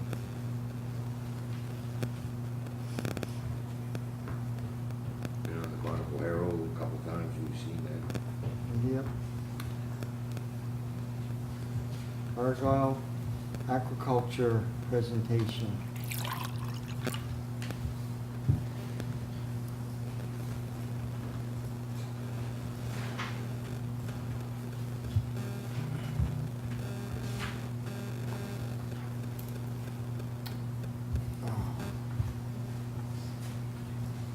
Next.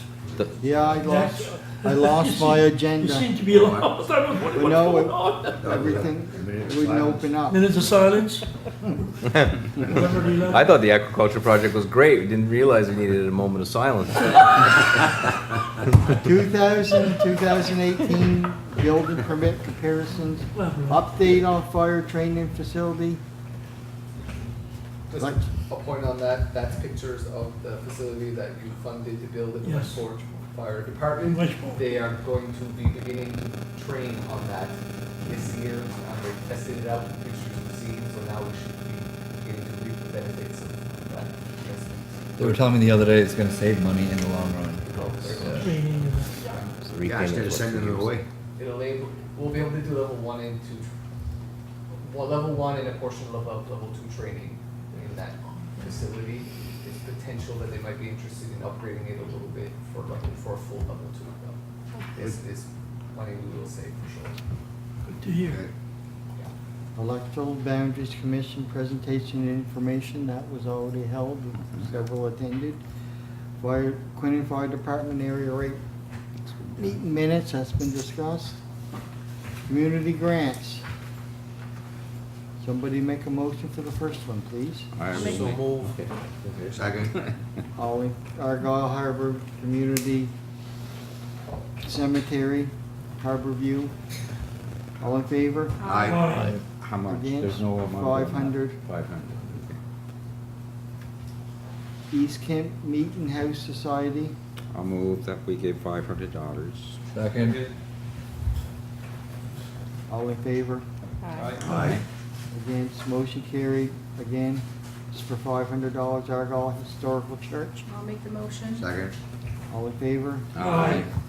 Against, motion carried. Kemptville District Volunteer Fire Department. I'll move that we give $500 to the fire Second. department. All in favor? Aye. Against, motion carried. New Horizons Historical Seaside Park Association, $500. Where's that in Argyle? Argyle Center. I'll make, second. All in favor? Aye. That's what it Against? that's what it launches. Yep, just mentioned that, didn't we? Green Grove Cemetery Association, $500. Move. Second. All in favor? Aye. And we got community grant for, Comme Social Désir, Events and Planning Committee, $500, so moved. Second. all in favor? Aye. Against, motion carried. Agenda topics for the next meeting, I think you covered them all tonight. Notice of motion by councillors. Any- Big one. Yep. Hearing nothing? Question period. See you, Norm. We're gonna go in camera. Move to go on the camera. Motion to go in camera? Second.